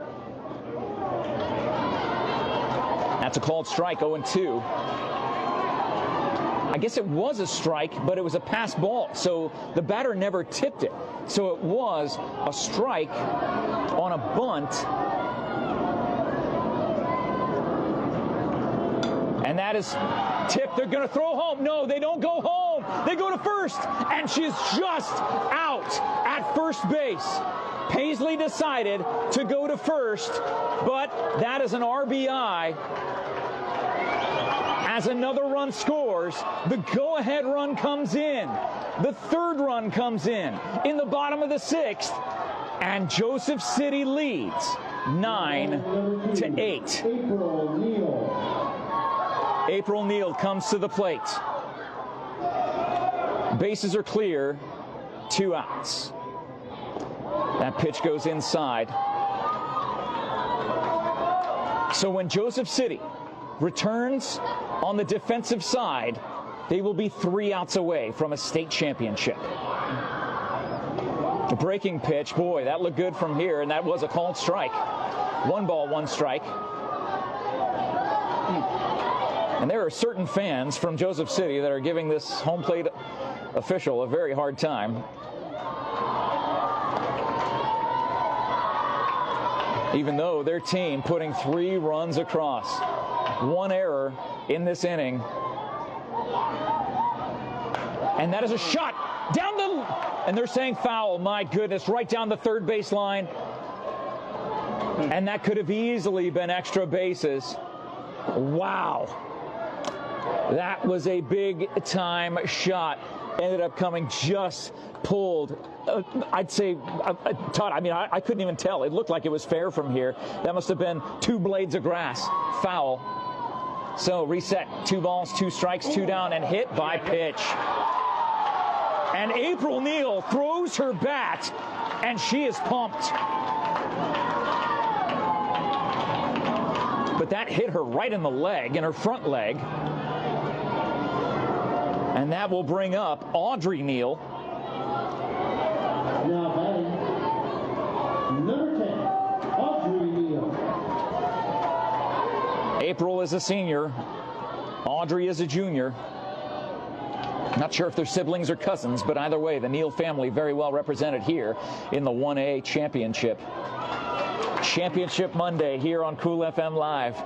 Thank you so much for watching. 1 ball, no strikes. The wind up, the pitch, and that is a shot to short. Tossed over to second for the 3rd out of the inning, but not before Joseph City does the improbable, puts 3 runs across, takes a 1-run lead. Joseph City is 3 outs away from a 1A state championship, and St. David will need to put up at least 1 to keep their hopes alive. This game being brought to you by our good friends at Grasshopper Landscaping, Dame and Marie, the Trejo family and team. We love them, and we're so grateful for their sports sponsorship for all these games all season long. We know how much they love this team of St. David, how grateful they are that we're here covering this, and we're grateful for their sponsorship. And you will be grateful when you use Grasshopper Landscaping for all of your landscaping needs and pool maintenance needs. The #1 landscaper for a decade, best pool maintenance operator for as many years as they've done it. 4 years, give or take, and just fantastic folks. You will always get the highest quality service. I am someone who has used Grasshopper Landscaping.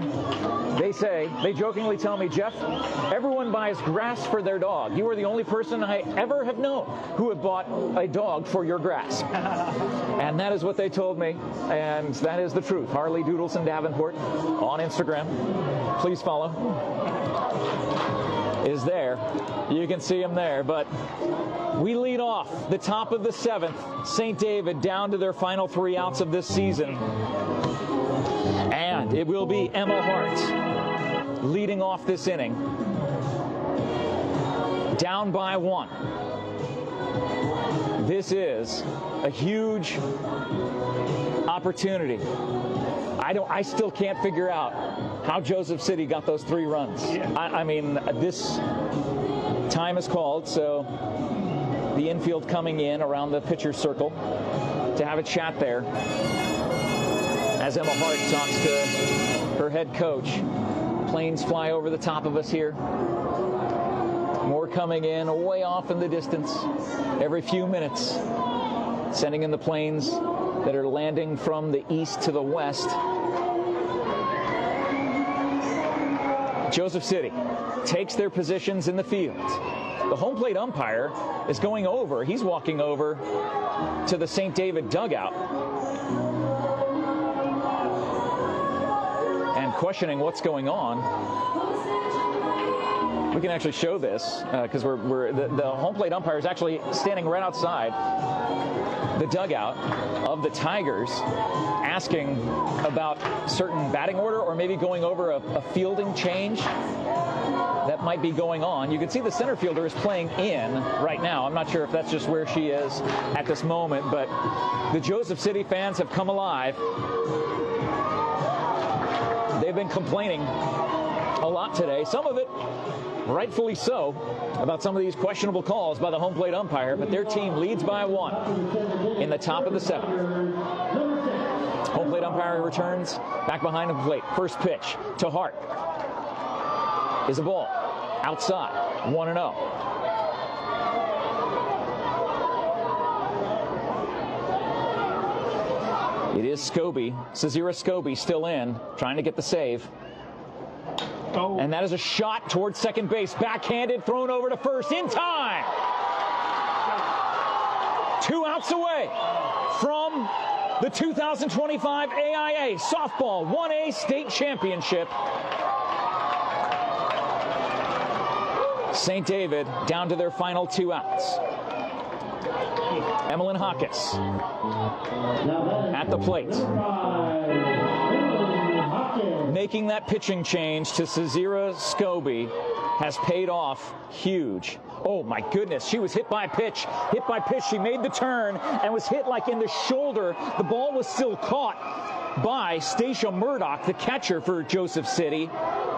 But she was hit, just grazed in the shoulder. And now, of course, the head coach from Joseph City is going to come out and talk about it. So the tying run is on board with only 1 out here in the top of the 7th. And the Let's Go Tigers, Let's Go chants coming from the St. David faithful.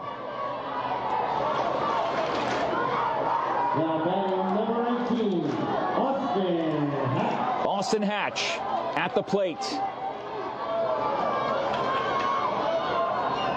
1 on, 1 down. The pitch goes into the dirt, 1-0. What a game. You guys, thank you so much for tuning in. Thank you for all the love in the live chat, all the comments that you've been leaving. Thank you for your kind words. Just me trying to hang out with you, describe this game as best I can. That's a comebacker right to the pitcher that throws into center field. No, the runner advances. They got to stop her. That's the 2nd out. The 2nd out. Wait, what are they doing? What are they doing? That's confusing. I don't know what they're doing. They're putting runners on the corners. What is going on? She is not out at third. It looked like she was taking third on the overthrow from the pitcher that went into center field.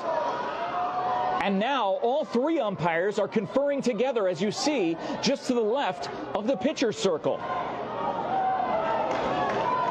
Because advancing the runner to third was definitely not the right call. But they're going to call interference. Is that what they're doing? They are calling interference by the shortstop on advancing the runner to third. So, with 1 out, St. David will have runners on the corners. What was prospectively a possible double play that could have ended this championship, the ball was thrown into center field. And now, for the 6th time in this game, Dan Hutchins, the head coach from Joseph City, comes out to have a conversation. And again, I would be having the same conversation. I do not hold it against him any of the times that he has come out. I'm just making a note of how many times he has, because there have been some interesting calls in this game. And the umpire's saying, look, I can only call it like I see it. I saw interference. And this Joseph City crowd is letting this umpiring crew hear it. I hope they have a secret exit to get out of here. Of course, I say that I don't want anybody to get hurt. I'm saying that totally tongue-in-cheek, but I mean, my goodness, this is wild. From the broadcast booth of Farrington Stadium, home of the ASU 4-time national champion Sun Devil softball team, Jeff Davenport, Todd Ryan hanging out with you here. It's still time. I mean, there's still time out on this field as the explanations are still being given. Yeah, the coach is still trying to defend, make his case, I guess. Yeah, trying to make his case, but he's shaking his head as he walks back to the dugout. So St. David has the tying run on third, the go-ahead run on first. And Jasmine Wise, the first baseman, and now they'll call time, and we'll show the field again as they come out to have a chat with the infield. They do need a chat because Jasmine Wise, beyond her years, is coming to the plate for St. David. We are 8 minutes past the 5 o'clock hour here in Tempe, Arizona, just outside the campus of Arizona State University and a stone's throw from the football stadium, where you can see the Big 12 team, not the Pac-12 team, but the Big 12 team, the Arizona State Sun Devils. Well, you can't ask for a more exciting finish. This is a nail-biter. Yeah, a nail-biter for sure. For those of you watching in the St. David area, thank you so much for joining us. We'll turn the camera back toward me via AIA regulations. Not allowed to show you any sort of active play. The first pitch to Wise ends up getting fouled to the first base side, into the dugout, off the mesh, into the St. David dugout. So an 0-1 count, one down, runners on the corners because of this crazy call here in the top of the 7th. The tying run, 60 feet away for St. David. And that will go inside. Evens account, 1 ball, 1 strike, 1 out, 2 on. To number 16, Jasmine Wise.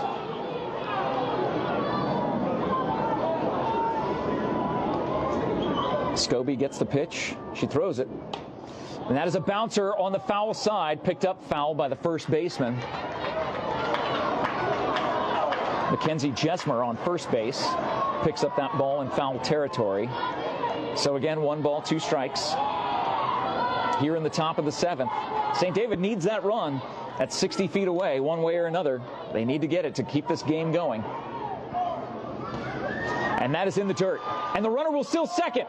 Austin Hatch took off and went to second base. So 2 runners in scoring position.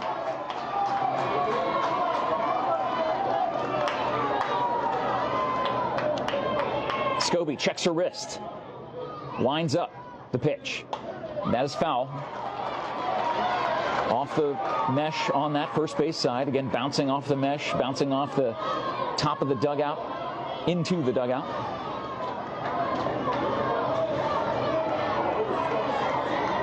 This is absolutely incredible, folks.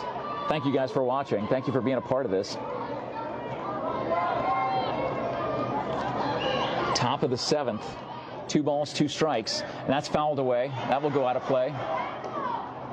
Bouncing right in front of the folks who are there to collect the balls and take them back to the field. Can't keep the foul balls here in Farrington Stadium today. Those are not souvenirs. Those go back to the field. On Championship Monday, 2-2 count. 2 runners in scoring position on the stolen base by Hatch. And the clapping coming from Joseph City fans. And that is a shot into center field. It'll bounce in for a base hit. They will wave the other runner around. She's going to get, no, she will outrun. Will she get there? She does. St. David is ahead, 10-9 on a double. I think I just had an aneurysm. Oh my goodness. A 2 RBI double puts St. David ahead, 10-9, here in the top of the 7th, and sends Paisley Gooding, the pitcher, who will return to the mound in the bottom of the 7th with the lead. And that ball is low, ball 1.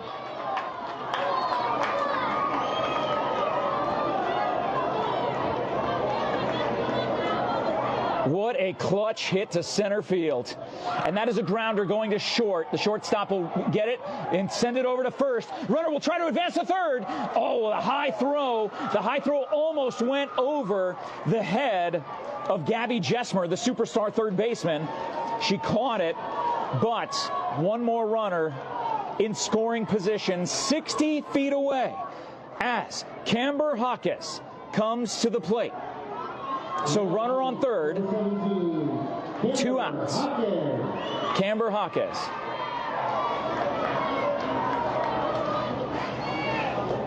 She watches the ball go low, 1-0. You guys enjoying this broadcast? Oh my goodness. Oh. That's a comebacker right to the pitcher, thrown over to first base for the 3rd out. That will take us to the bottom of the 7th.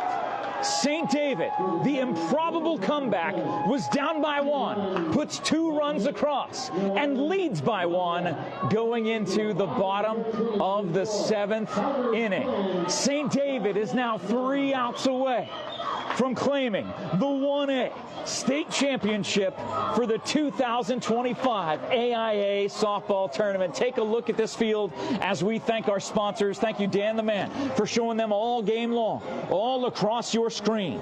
Sponsors like TWN Communications, Sierra Toyota, American Southwest Credit Union, Right Way Heating, Cooling, Plumbing, and Electrical, Aloe Fiber, Ginger's Title Services of Sierra Vista, Grasshopper Landscaping, Copper Queen Community Hospital, Barnett's Towing, and Propane.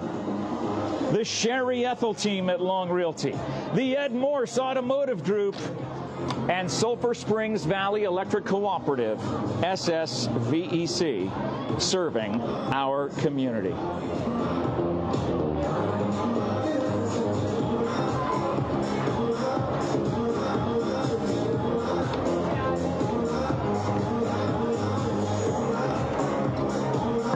My water here, but I feel like I'm in need of something stronger, Todd. This is absolutely bonkers.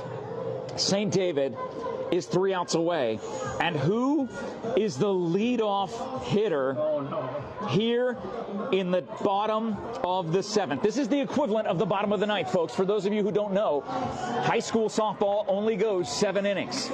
And who comes to the plate? Number 23, Gabby Jesmer, who already has 3 RBIs on the day. A 2-run homer that went about 210 feet. And she is leading off. The first pitch should be called a strike. It is. Paisley Gooding still on the mound, going for the complete game. They're pushing all their chips on the table with Paisley, and that is a high fly ball to left field. Left fielder going back, angles it wrong. It goes all the way to the wall. Gabby Jesmer continues her dominant day, and she represents the tying run with a leadoff double here in the bottom of the 7th. The game-winning run comes to the plate in the form of starting pitcher Lorelei Sander. Misjudging that ball, taking the wrong angle on it. It was going further toward the fence than it was coming in. The left fielder came in, and they're going to bunt to try to advance the runner as they throw to first and get the out. They get the force out at first, but Gabby advances to third. The tying run is on third base.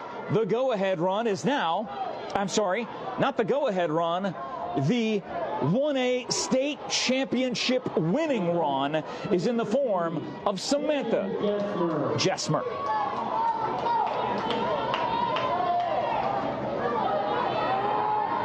The Jesmers and Neals, and that is a high fly ball that is going to tail foul toward the right field side. Into the stands, caught by one of the fans, tossed to one of the helpers. That will bring that ball back to the playing field. No souvenirs today. No souvenirs for you.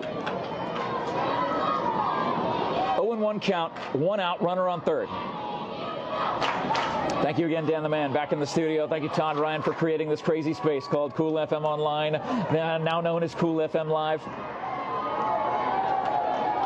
Don't forget Doggo Lotto coming up at the top of the hour.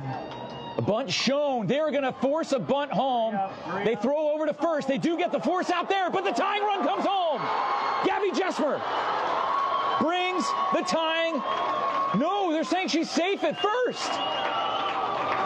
They're saying she came off the bag at first base.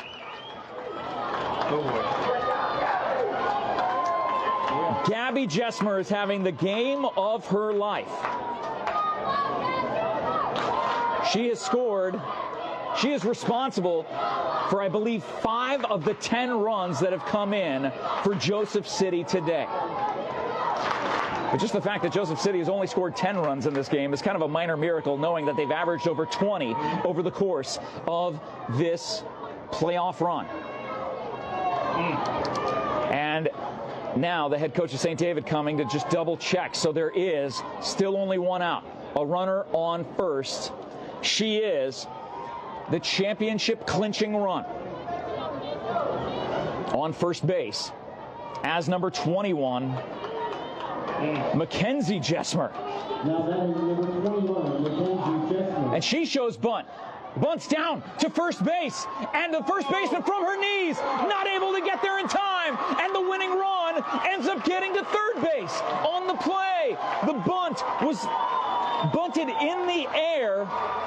First baseman Jasmine came in to try to get it. She fell down as she did. Threw it over to first as the second baseman was covering. They did the play perfectly, but unfortunately, Jesmer beat the throw to first. And now, the clinching run, the championship winner, is 60 feet away for Joseph City with only one out and runners on the corners.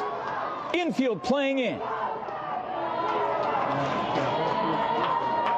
I would say if Jesmer decides to steal second base, let her steal. Do not throw down to second, because they're gonna run that runner home. Do not throw down to second. And that's a ball that fakes the throw. Great job. Great job. Great job by Austin Hatch. Smart play. That run does not matter. The only run that matters is the runner on third base. Brilliant play by Austin Hatch. 2 balls, no strikes. Foul ball. Into.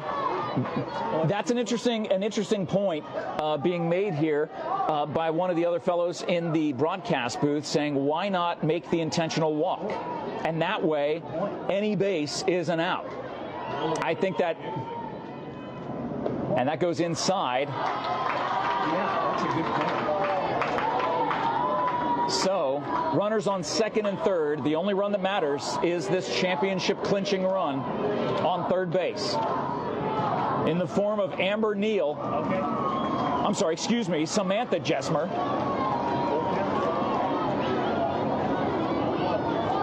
As Mackenzie Jesmer is at the plate. No, Amber Neal is at the plate.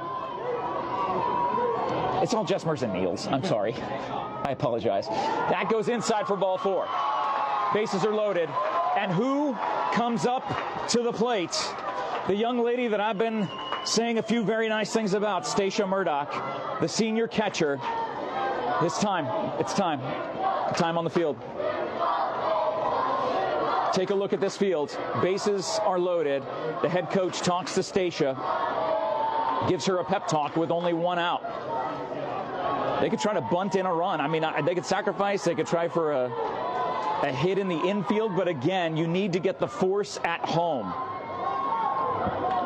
And that was what the infield wanted to talk about.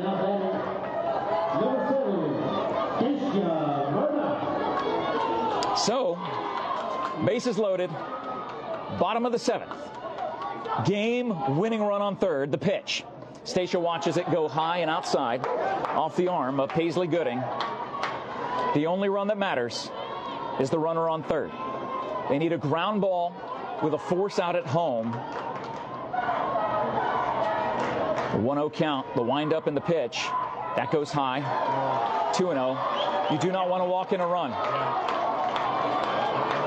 I just figured that out. That, yeah, that's the scary part about putting that runner on first. You're assuming that you do not walk in the run. And that is called ball 3. No, that is, oh my goodness, that was a delayed strike call on the inside part of the plate by the home plate umpire. 2 balls, 1 strike, 1 out, bases loaded. Championship winning run on third. The pitch, this hit into left field, goes foul. 2 balls, 2 strikes.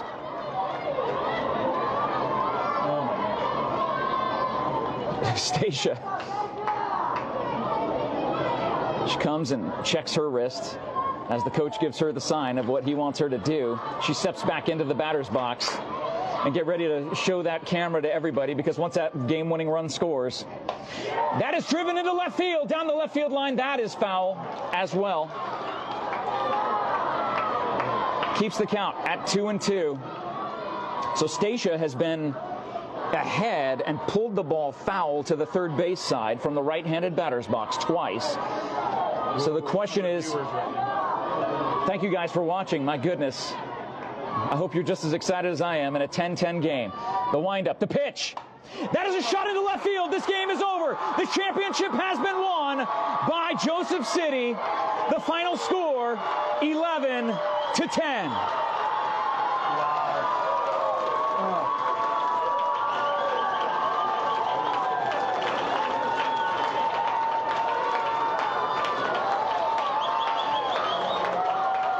Stacia Murdoch, the senior catcher, the game-winning, the championship-winning RBI,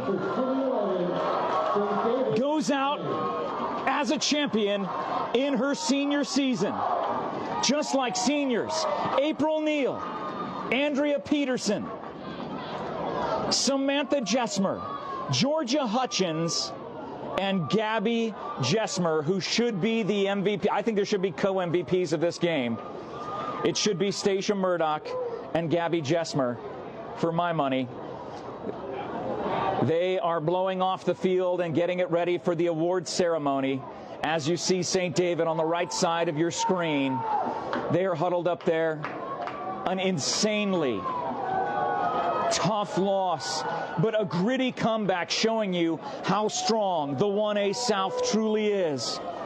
St. David Tigers, 14 straight wins, comes to an end here in the 1A state championship game this Monday, May 12th, 2025, as the Wildcats hold up their banner, oddly enough, inside the Sun Devil softball stadium.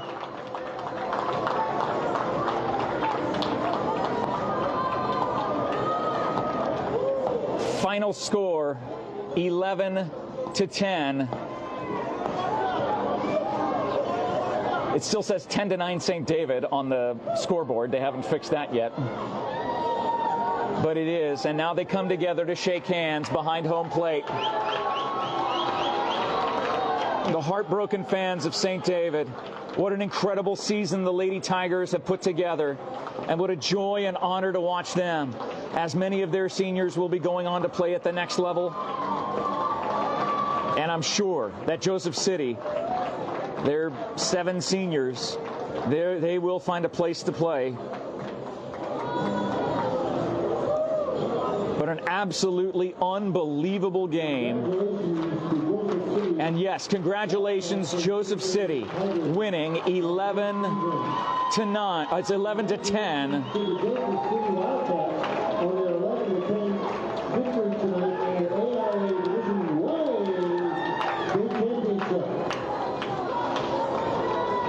Just a tough way to end the season for the Lady Tigers, but your state champions for 2025 in the 1A softball category is the Joseph City Wildcats. So St. David now being awarded their trophy. If you want to close up on that, Todd, down there on the right-hand side, they're getting their second place trophy, being awarded that by the AIA director.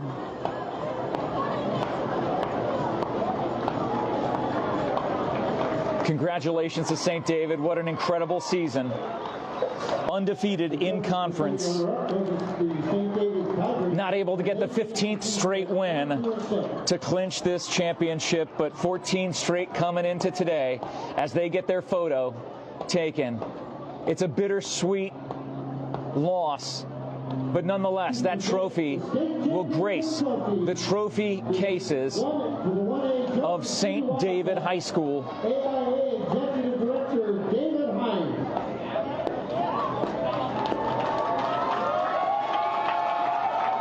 As they get their photos on the St. David side, the Joseph City Wildcats now come around and get their trophy, and they will have the softball state champion 2025 AIA logo in their photo that St. David was so close to getting. An incredible effort by Joseph City. I don't know what you can say other than they scored 77 runs in 4 games. 67 of those came in the first 3, the final 10, technically 11, I'm sorry, it's still 11-10 was the final score.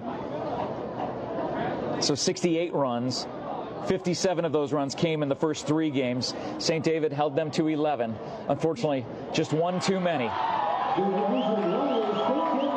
To the victor goes the spoils. And to Joseph City goes the state championship trophy.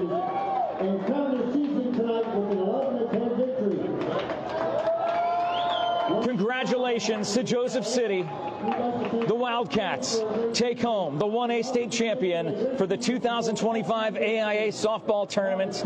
Our St. David Tigers, we love you. We're so proud of you. And we can't wait to see what you're able to do next year. We know you'll be back here next year. But for this year, the championship belongs to the Wildcats of Joseph City. Thank you to all of our sponsors making this coverage possible. You can see them all in the post description. You've seen Dan the Man bring you them during this entire game.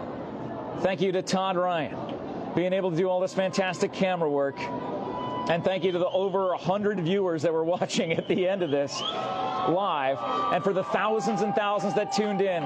Whether you were rooting for St. David or whether you were rooting for the 1A state champs, Joseph City Wildcats, we're grateful for your viewership. And with your help, if you can share this video around, less than 40 followers away from 42,000 followers on the Cool FM Live platform. If you can get us there, that would be amazing. Thank you so much to the AIA for letting us come here inside this beautiful broadcast booth at Farrington Stadium, home of the Sun Devils. But today, oddly enough, it's the Wildcats who reign supreme on the home field of the Sun Devils. St. David comes up a little bit short. Final score, 11-10. Signing off from Farrington Stadium in Tempe, Arizona, and bidding you a good evening. Thank you, St. David, for letting us follow you this season. We love you. Safe travels home. Joseph City, we know you have a long trip ahead of you heading home up near Holbrook, 60 miles east of Flagstaff, as they head home as well, and we head home. We bid you a good evening. Jeff Davenport signing off for the award-winning Cool FM Sports. Thank you so much for watching. Thank you for all the kind comments in the live chat. One of you guys is going to win that Papa John's pizza. We'll let you know. Todd will give you send you a DM and let you know. Bittersweet loss tonight. Final score, Joseph City 11, St. David 10. What an amazing game to call. Thank you for being a part of it. Jeff Davenport signing off from ASU. Have a great night, everybody. We'll see you again soon.